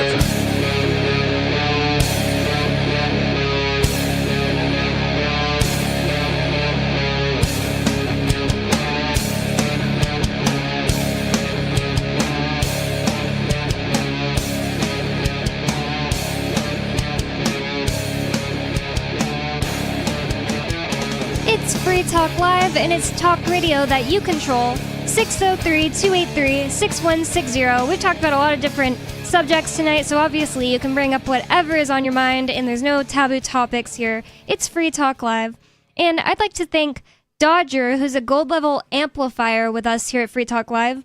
An amplifier is somebody who amplifies, markets, promotes, and supports the show. And if you'd like to donate and get the perks that go along with donating and help out the show here, you can go to amps.freetalklive.com. That's amps.freetalklive.com. Thank you so much, Dodger. And I'm just going to go, well, Joa, did you have more you want to say about that law?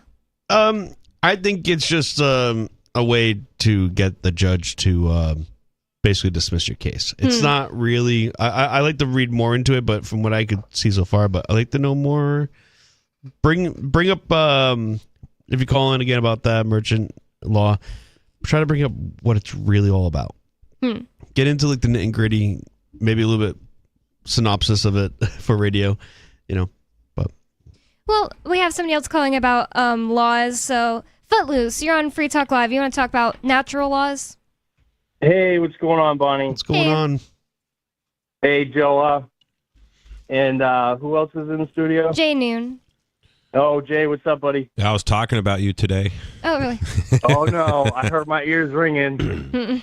I was thinking about, we were thinking about putting you as a witness in Shallon's case, seeing how you're someone who's been targeted by the same people she's been targeted by for essentially being into the freedom movement.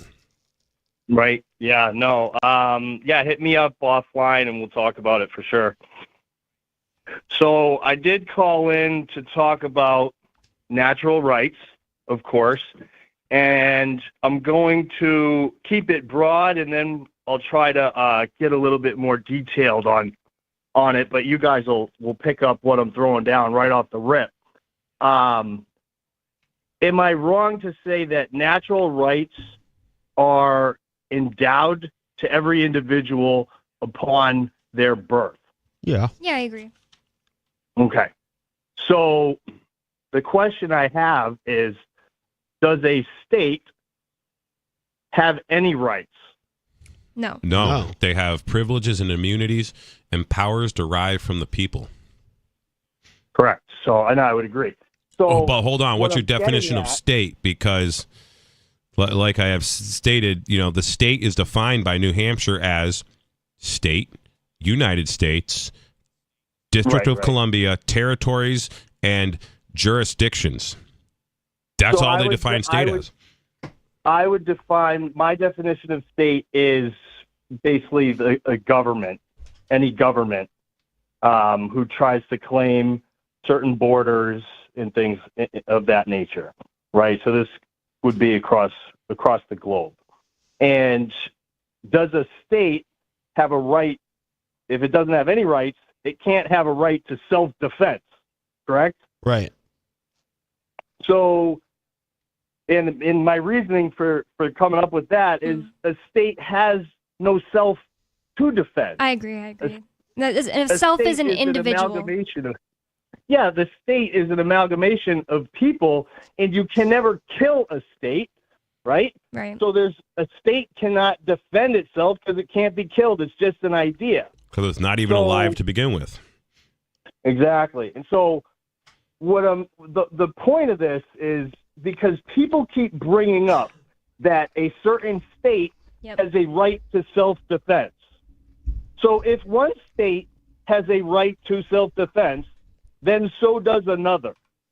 And we are in this vicious cycle of circular reasoning with the Israel-Palestine question. Yeah. And it's like, people are telling me Palestine didn't exist. Palestine never existed. It was never a thing. And it was a region. It was known as the region of Palestine. And we know this, and we know the Zionists know it because the Zionists chose Palestine to form their state. Right? And they chose it because it wasn't a state yet? What is it? Are you saying they chose it because it wasn't like an official state like we think That's what they're trying to claim. They're trying to say, it was just a region. It was just a region.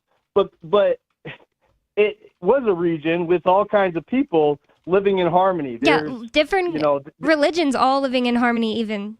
Correct. So they're not all Muslims. I know a bunch of Palestinians. There are Christian, there are secular, and the same with Israelis, because Israelis aren't Jews. Jews are people who practice a certain religion. Right. Israelis are Zionists. Exactly that. So there are Christian Zionists, there are Muslim Zionists. Trump is a Zionist. A lot of these people are Sununu is a Zionist for sure.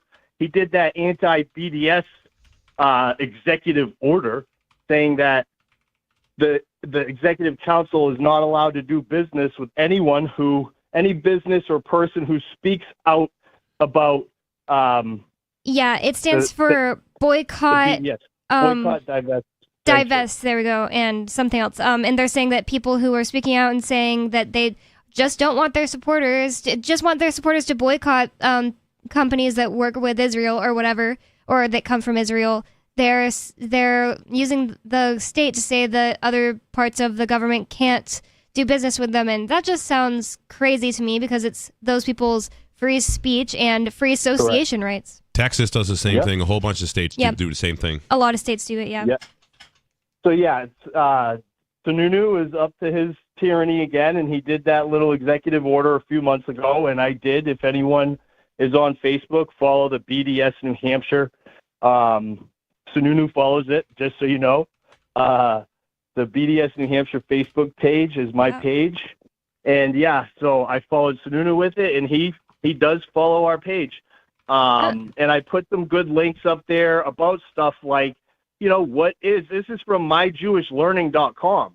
What is a Jew? Is it a race? No, it's not. It's a religion. There's all different races of people who practice Judaism, right? It's always so confusing to me, like, so many people from Eastern Europe who say that they're like Ashkenazi Jews. They're just people who their ancestors from a long time back were, like in my case, Ukrainians, and then they converted to Judaism. And then it's like my great grandma stopped being a Jew, and then they were just a-religious for a while. How does that make me? I don't believe that makes me actually Jewish today. I used to think it did because I was like confused, but now I don't think that makes me Jewish. It just means my great grandparents and onward back used to be some sort of religion, and then my great grandma stopped. You're a Puritan, right? Because you're a descendant of Roger Williams, so you're Puritan. Yeah, right. Like no one would say that because I am a descendant of Roger Williams. But most people would not say that because, like, no, I'm not a Puritan. Never went to a Puritan church.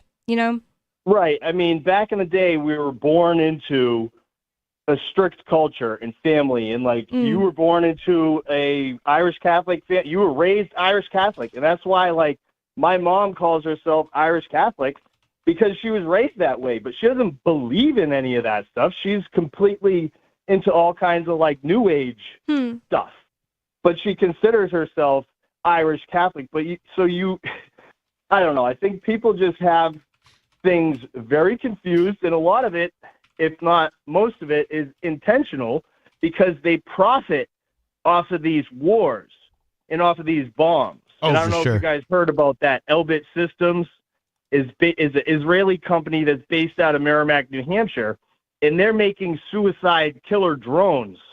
They're suicide drones, and they're using them in the tunnels in Israel, Palestine, whatever you want to call it. We need to go protest this place. Where are they? So recently, 3 women drove up from Mass a couple weeks ago and attacked. They spray painted it and lit it on fire and all kinds of stuff. Well, seriously. Yeah, Google that. So that's this Elbit Systems that I was already onto it before. I've been talking about it for months. It was funny. People they were like, is this that place you were talking about? That's how I heard about Where the they attack. located? So you mean Merrimack, New Hampshire. So 3 women, that's really stupid. You're going to go to one of these military defense contractors who's going to have every angle, every square inch of all around that place just covered in surveillance.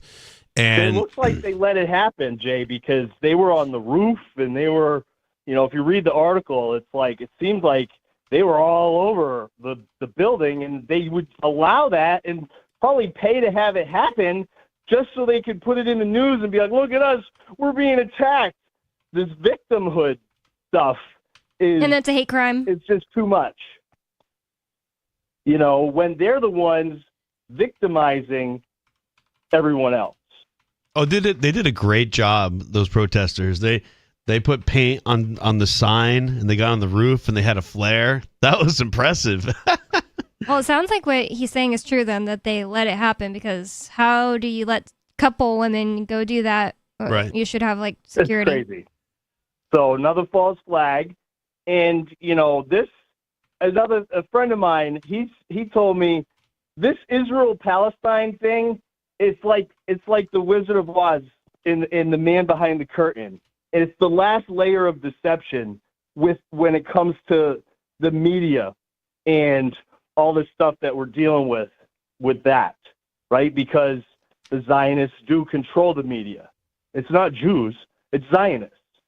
Let's keep it straight, because it's Christian. There's Christians. Not all of them are even practicing any belief system. It's the globalists. The globalists and these Zionists are the Satanists. Zionism is Satanism. They invert the truth. They'll pose as any religion or thing or type of person or group just to do the opposite. Let's say they're a child molester. They do something like start teaching martial arts so they can get around kids all the time. Zionists right there for you. And you guys know what I'm talking about.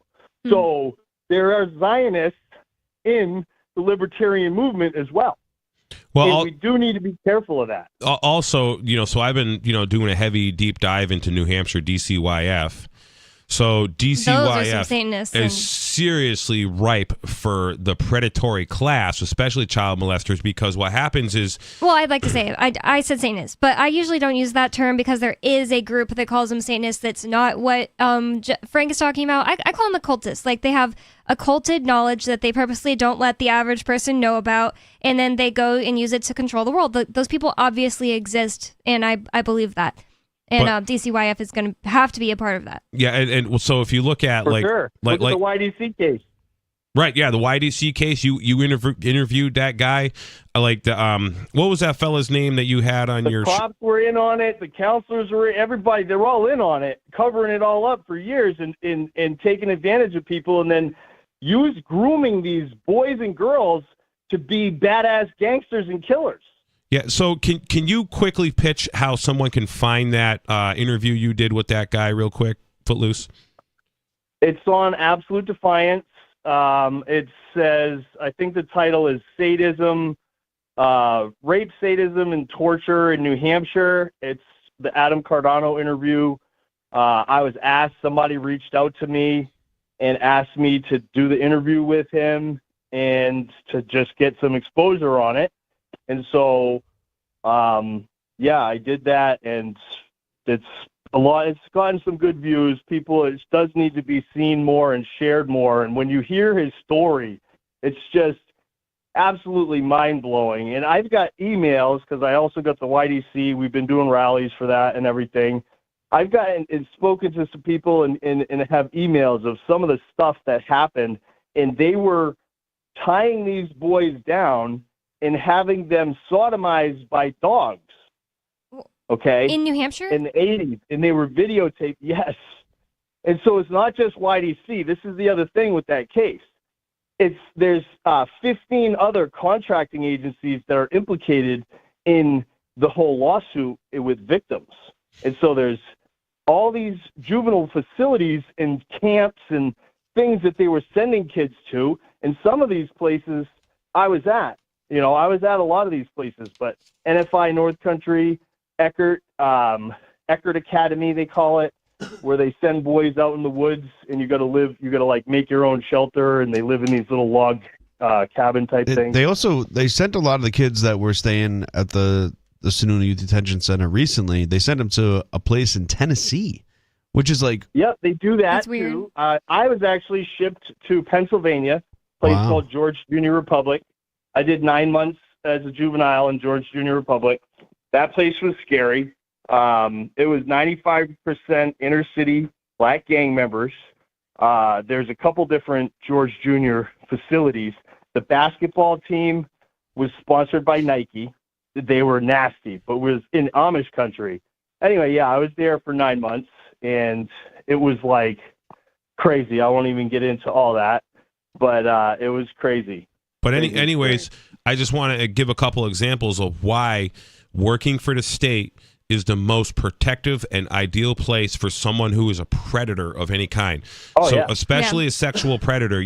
So here's the thing. Give me any ideas, Jay. So with DCYF, they make the file on the kids, and they say, "Oh, the kid's liar. It's uncredible." So we had a whistleblower come forward who told us how they did this for so many years, because they train these ombudsman people who go through all the complaints from the kids. They say if there's anything flagged in their file that says trauma history or uncredible, you ignore it and you don't even look into it. And the files are sealed. Once you're flagged as that, you're done. So they can do whatever they want, and they know how it works because they created the system for this purpose. Yeah, so all the files are sealed, so it's almost impossible. So I don't know if you're aware right now, but I've actually sent affidavits to Leah Cushman, and several other people have too, to investigate DCYF. In fact, I'm going to be calling on a legislative committee to also investigate Merrimack County Prosecutor's Office, investigate the Superior Court, the District Court. How about a federal investigation? Because the state can't investigate itself, and that's what we're asking for. Okay, we can expand it to, instead of just the YDC case, to all of DCYF and to the foster care, everything. So the investigation... And we can deliver a new demand. The investigation I'm calling for is the people's representatives to investigate. New Hampshire has the best representatives, I believe, in the state. We have a bunch of freedom-minded representatives. So like, for example, Leah Cushman is on a Health and Human Services committee. Yeah, Leah's awesome. She's a mom. She's a go-getter. She's a monster. She's a mom.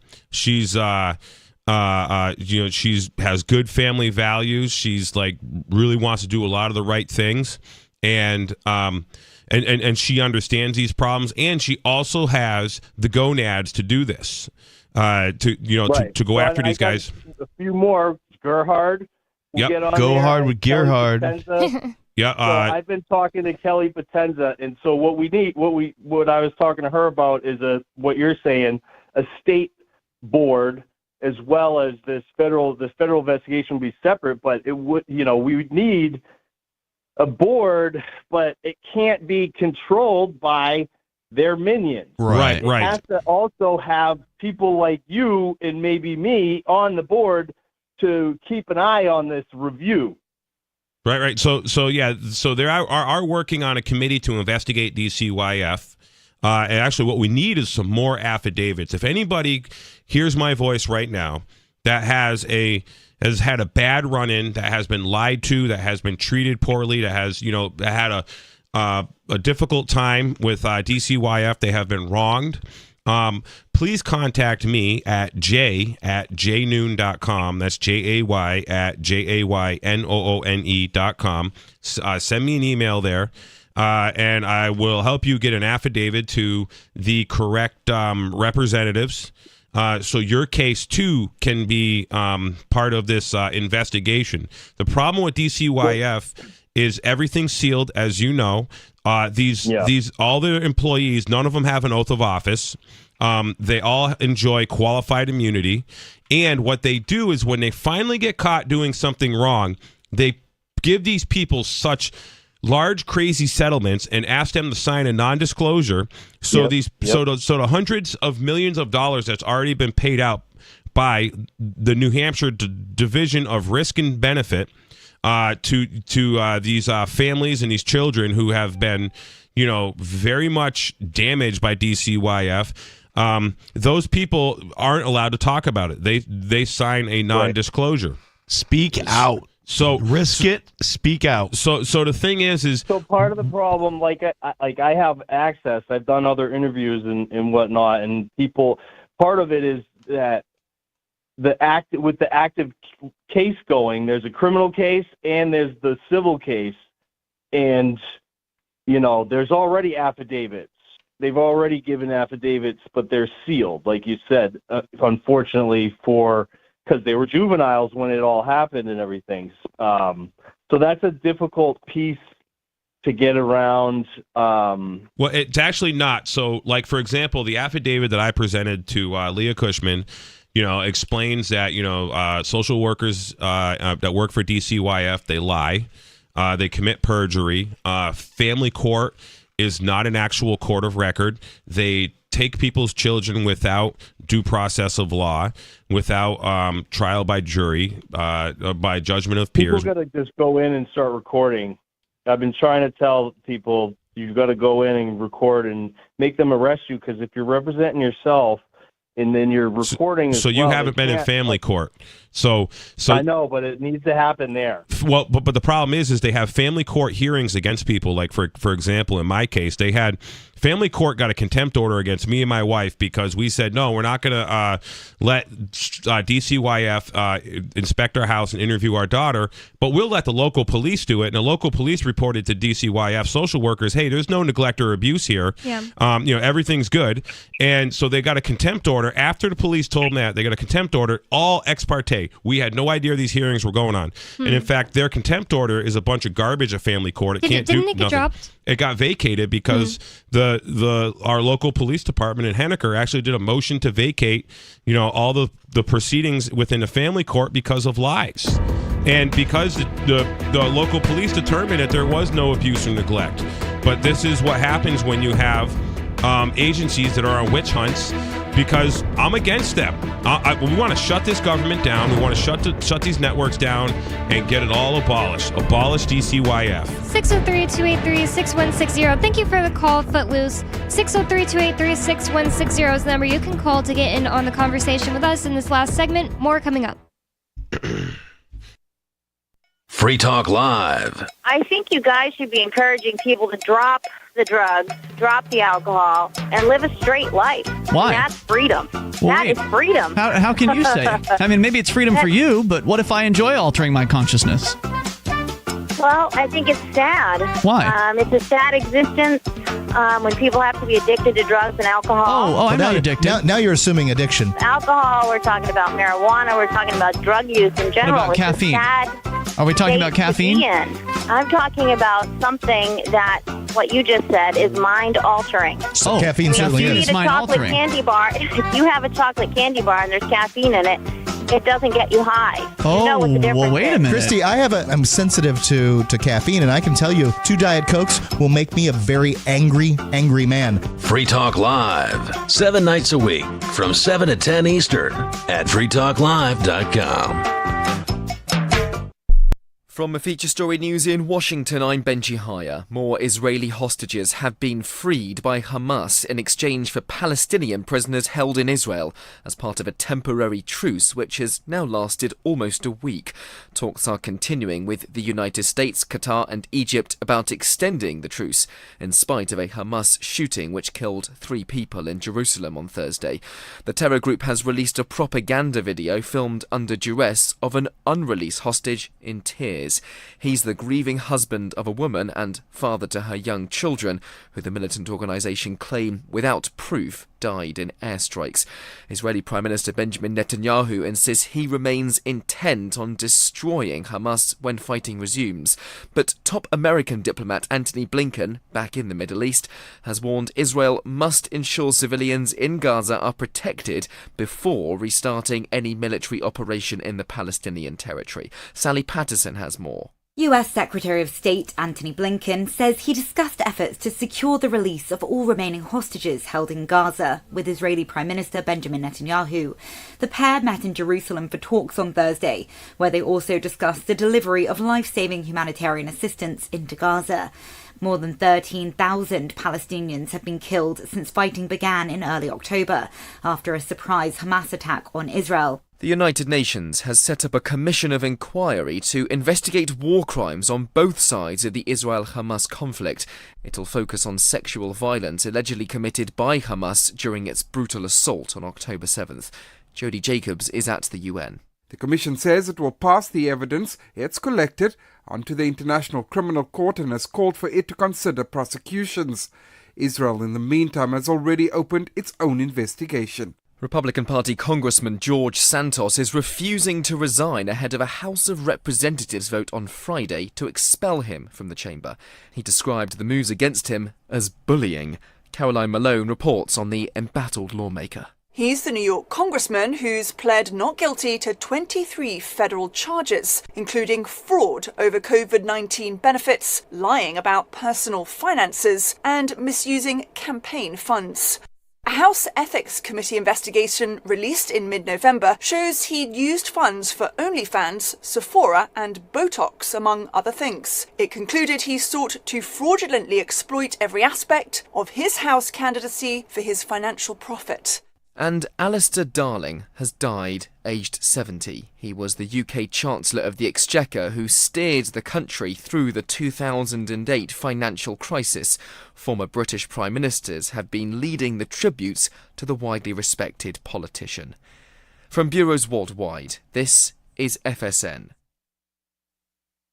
We're still not sure why you'd want to watch, but our video feed is streaming nightly for free at cam.freetalklive.com.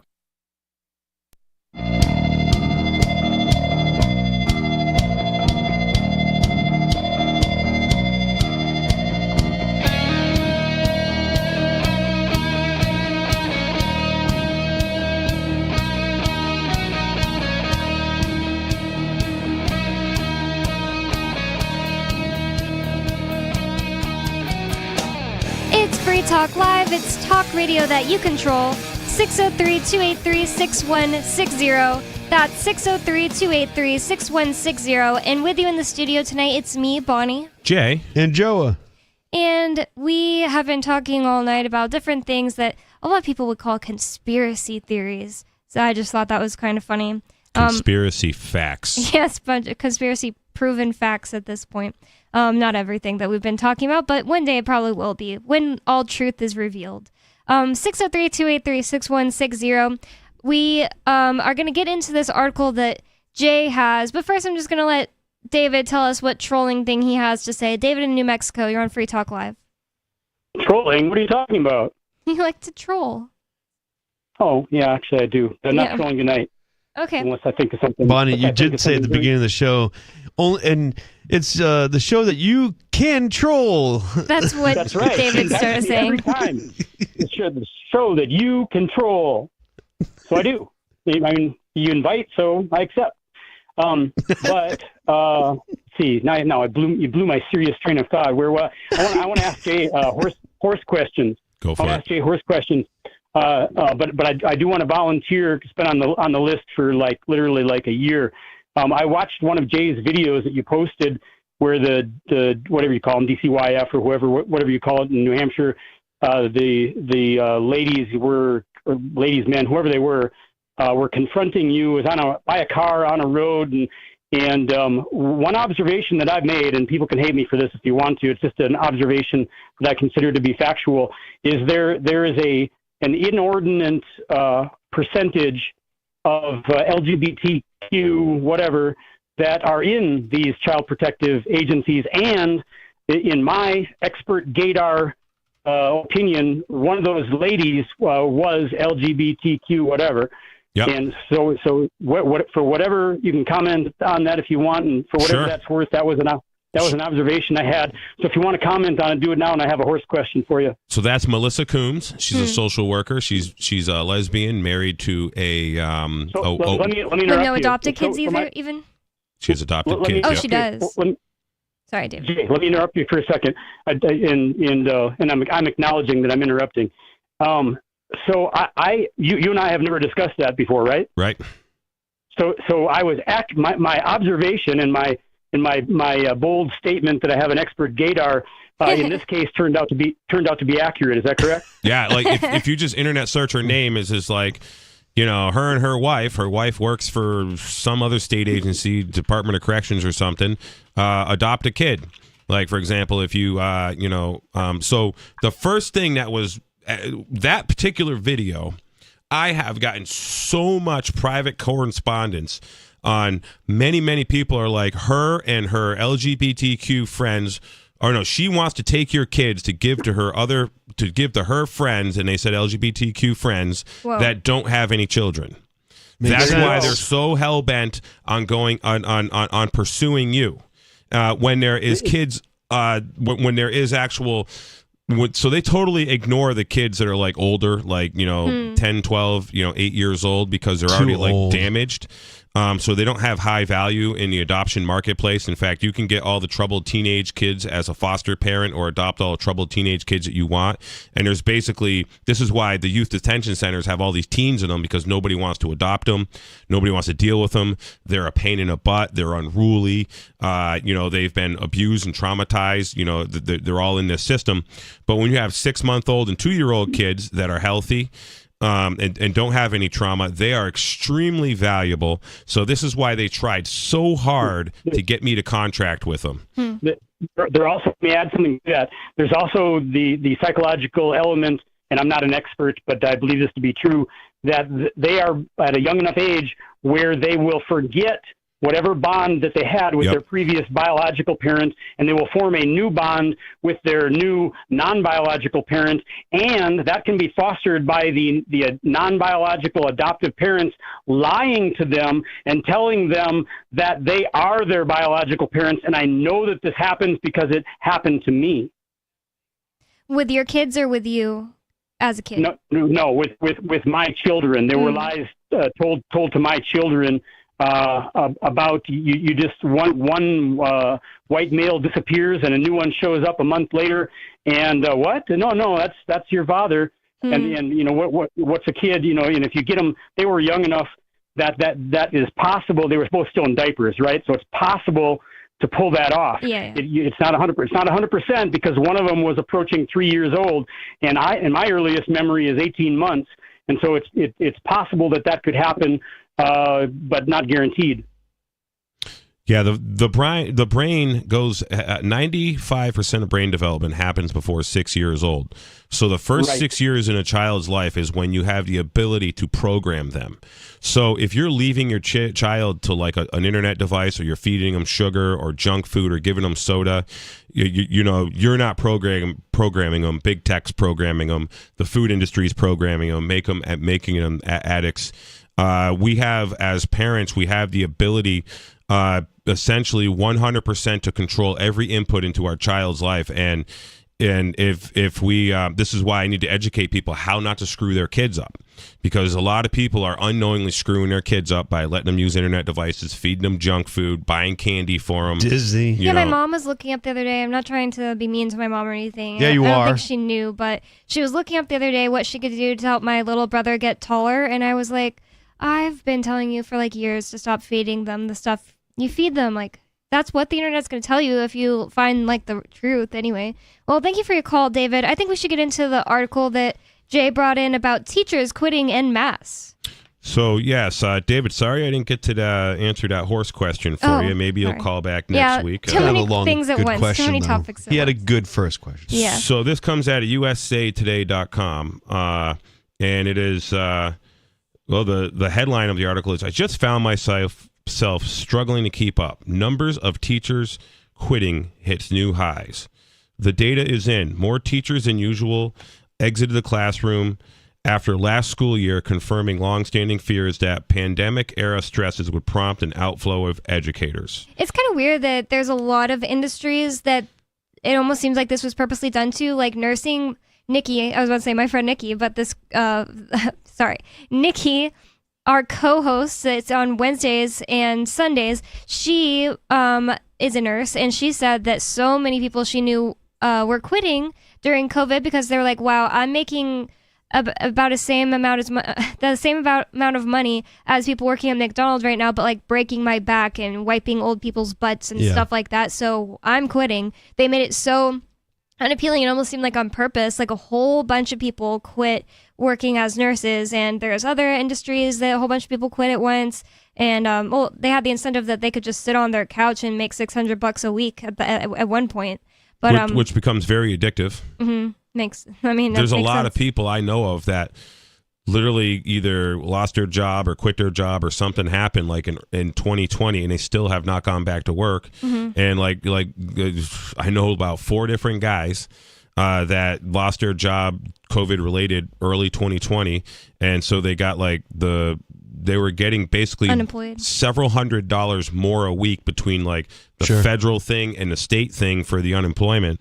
Like one guy told me that he was bringing home like $8-10 a week, and he was basically getting something like $11.55 a week after the unemployment and then the federal money. And and then one of them dropped off a couple $100s worth, and now he's not collecting anything, and he's just working some side jobs because that's all done. But he's just they just get really comfortable. Anyways, getting back into this. In Washington State, more teachers left the classroom after last school year than any other point in the last 3 decades. Maryland and Louisiana saw more teachers depart at any other time in the last decade. And North Carolina saw a particularly alarming trend of more teachers leaving mid-school year. Turnover increases were not massive, but actually, based on what I've read here about these turnovers, they have really high turnovers. So instead Does that mean like somebody quitting and a new person getting hired? Yeah. So for example, many states have so a lot of turnover rates of 12, 14, 18%, and they've in all these states that they listed, their turnover rates have like increased in the past couple years, a few percent.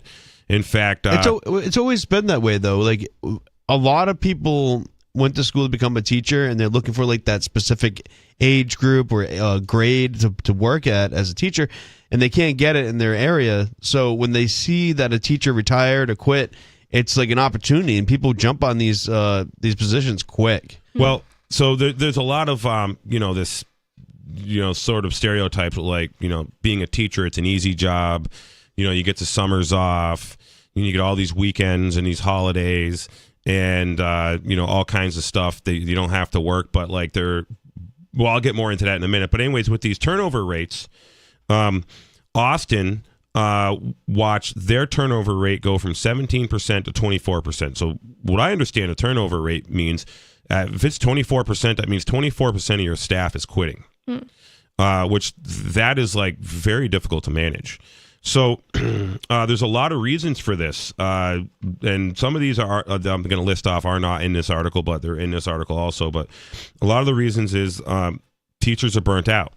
So these teachers, a lot of them go into this job sort of not prepared for what they're doing. Now, I have a cousin who went to school, basically as an art major to become, an art teacher, and she only did that for 1 year. She's like, screw this.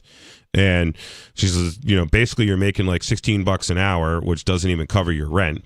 And a lot of time with the culture of the kind of people who are becoming teachers, they're not, getting with they're a woman that's not getting with a man, or they're a man that's not, they're independent people. They're sort of, the kind of people that are, going to be by themselves, trying to live in an apartment by themselves. Wait, you're telling me that my teachers were miserable people? Yeah, I can't believe that. I'm just saying that now. Why were they drinking behind the desk? Like a lot of the old school teachers I know, for example, like a lot of the farmers I dealt with in upstate New York that I bought hay from, their wives were teachers. And why were their wives teachers? Well, the pay wasn't awesome, but you got all these benefits and pension. That's what they were going after. That was like the big draw. So if your wife's a teacher and you're a farmer, now you get all this health care. You get these, all kinds of benefits, annuities, pension fund, all this, that, and the other thing. If your wife dies, that's a school teacher, you inherit, portions of these, and pensions and annuities. I don't know how all these financial instruments work, but there's like a lot of incentives there. Turning wheels with the teachers. And I've been listening to some like YouTube type stuff while I'm working, and like these teachers are complaining about how the kids are out of control. Yeah. The kids are coming, like the one guy's like a middle school teacher. He's like, I think I'm going to quit. I got to quit because, I'm at this middle school, and he doesn't say what city. And he says he's teaching 6th grade, and the 6th graders are all getting high on vape devices. Whoa. They're all vaping. And basically he says he's in a good section of town, and that the kids are like, hey man, I'm only coming here because my parents going to go to jail if I don't. And they basically check in, and then they skip the rest of the day. This is, and you see like, there's just, the kids are out of control. They're a-holes. So the teachers don't want to deal with them. And if you look at it, I think that's a main reason why I think teachers are quitting, is the kids are really bratty nowadays, like really bad, so entitled, like what we're talking about with the college kids LGBTQ to just the inner city slang going into just everywhere, not just the city. And I can imagine what teachers put up with, and I'm not saying they don't get paid what they deserve. They probably do, probably more so, but dang, they got to deal with all these kids are just terrible nowadays in public schools. Take your kids out of public schools. I've heard about that a lot. Like, I don't know for sure, but yep. Seems like it. Yeah. These teachers quitting is actually really good news, and hopefully, because they're probably good teachers, just like all the cops that quit working for police departments that mandated vaccines, just like all the nurses that quit working or got fired because their places were mandating them to get vaxxed or mandating them to wear these masks and do all this, nonsense. And then what you got left is all the woke zombies.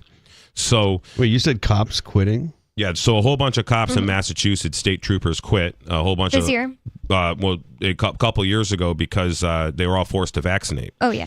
For example. Well, I was going to bring up this is that recently in New York, hold on a second. The Daily Wire put an article out about more than 2,500 New York cops have quit New this York year. State or New York City? The city. Yeah, that's pretty crazy. Yeah, 2,500. But what I think is crazy what they talk about here. I'm not going to go over the whole article, but it's 43% higher than 2018. But it's also when we get to here, the thing is like so many people like don't want to be working in government because you get no respect when you work in a parasite class. And that's how it should be. That's a huge problem. I think it's good because that's what I was just talking about with Nikki and Lori yesterday. We were saying I think it's not really, but kind of activism. Before I was ever an activist, before I ever lived in New Hampshire, I just would make a point to never be kind to cops. Like, I want them to know I don't appreciate what they're doing. Like, they come up to you and make a joke, and you're like, why are you talking to me? Like, it's not illegal to do that. And you tell them, I don't like you. I don't appreciate what you're doing. What's super interesting, though, about this, though, is that a lot of them are quitting before they even get their pension. So they're talking about 2,500 cops quitting, and so they're within the 20-year range, and then a lot of them have quit. So, like, about 1,500 of these, they're saying, quit and got their pensions. So they've put 20 years in. But over 1,000, where is it? 1,040 officers quit before their pension, which is before they're eligible to get their pension. Yeah, which is kind of walking away from a lot of money. Like, if you're only a few years away. But then, like, you think about like the 1,500 cops that walked away with their pension, or like they still retired a little early, right? That everyone has to pay for their pensions now. So you bring up the pension. So there's a whole bunch of reasons why teachers are quitting, because they can get paid better, they can get respected. So a lot of these teachers are going into this and they're realizing that the public school system is literally just government subsidized daycare for children of lazy parents. Yes, exactly. Is really the bottom line. And it's not like the kids or their parents actually like really want to learn, and you're like saving their lives. Like some teachers may go into it thinking. So the public school has to accept all of the problematic children, because the lazy or the addicted parents. Well, no, they don't have to. They can kick them out. No. Well, they have to, because they need them in there so they can get the funding. Like, definitely there was some issues when, I forget who it was. Somebody I was talking to said that he would skip school all the time. And the principal's like, listen, I need you here in the morning and then just leave. Wow. But just come in, because we're not going to. We need the numbers, so we can get paid. We need the money. It must have changed since then, or maybe it was just different in my school district in Texas, because they were mad that I was like skipping in the middle of the day, just like going to the bathroom with my friends and hiding out, which is so stupid. Well, it's not really stupid. Like, I didn't want to be in these stupid classes either, but it's just like, not that that's much more fun. But when you're in high school, it's like, we got this hookah pen, and we're gonna go to the bathrooms and smoke it instead of, sit there and learn math or whatever. But they were really serious about me skipping class, is what he said, and I didn't know what he was talking about, and he was seriously yelling at me in his office. He wasn't even saying skipping class. He was just saying skipping. I was like, what is that? Skipping? Doing some kind of a drug? Like, I did not know what he was saying. So if you're like, one of these somebody who's got all this college accreditation, which I think is absolutely worthless, especially when the accreditation comes from colleges that are sponsored and endowed by a whole bunch of Jeffrey Epstein's client list. You just walk around these colleges and just look at these plaques and, see who's donating and start looking up about who these people are. Wow. So, when you're another video I listened to, this teacher was like, she's like, I make $16 an hour as a teacher, like this video released like a week ago. You can make 18 at McDonald's. And she's that's exactly that. She was like, I make more money. I got to work a job on the weekends, and she's like, I shouldn't have to do this. She's like, between my student loan payment, she's like, my teacher job just pays for my rent. Yeah. She says that's it. But also, she's like one of these like liberal type women that, probably doesn't have a significant other. So it's like, that's a lot of living expense when you're an adult just living by yourself in an apartment versus having a significant other. I don't care who you're married to. That's your decision. But whether you're, or a boyfriend or just at least a partner to help even split those bills really helps a lot. So you have a lot of these so-called single independent people. And, quite frankly, like, you know, the women really aren't designed to be independent. They need a man. They need help.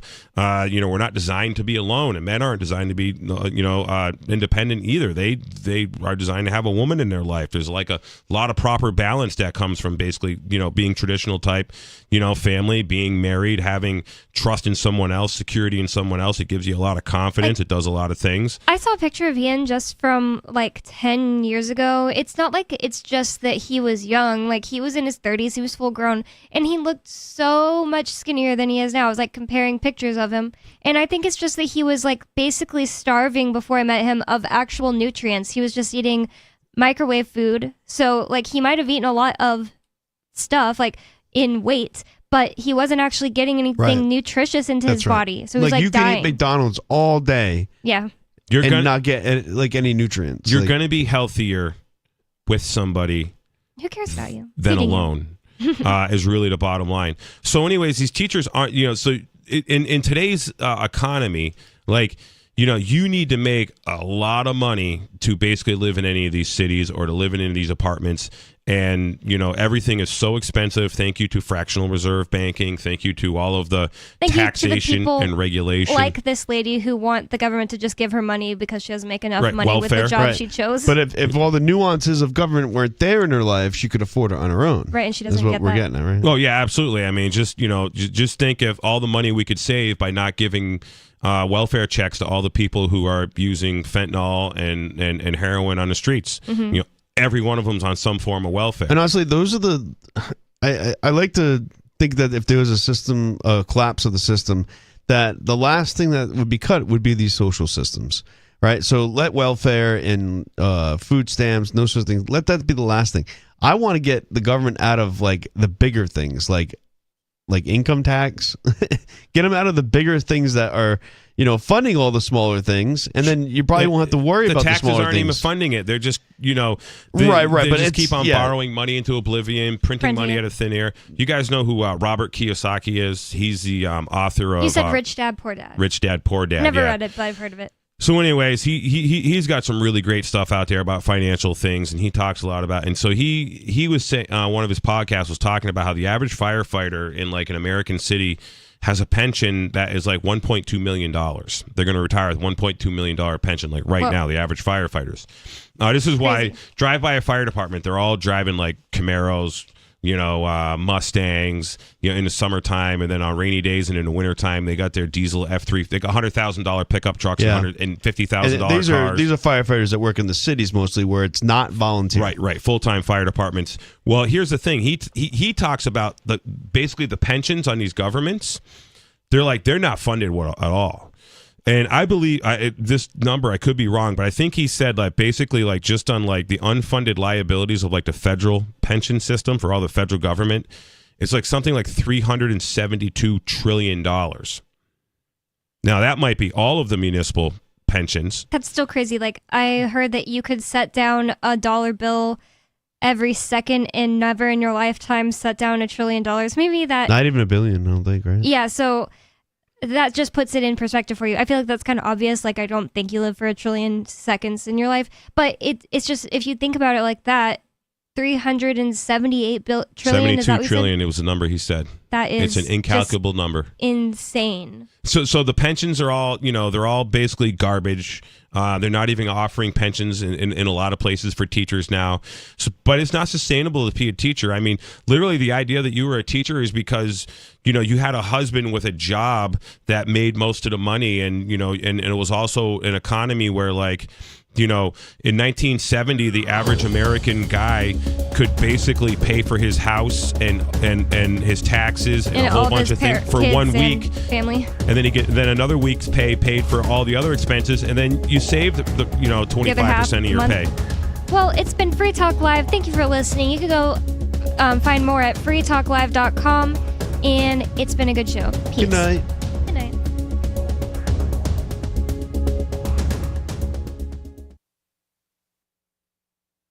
I've been told no in many different ways. I give you an order and you're going to obey it. George, you can go this way. You can't do that and you have to leave here. You cannot bring signs into the rally. Walk with me. Well, I'm comfortable here, actually. Hey, who do you think you are? Excuse me. There is no video and audio allowed in this office. No, I have work today. You ain't gonna make it. Wait, now. Wait a minute. Pretty on the road.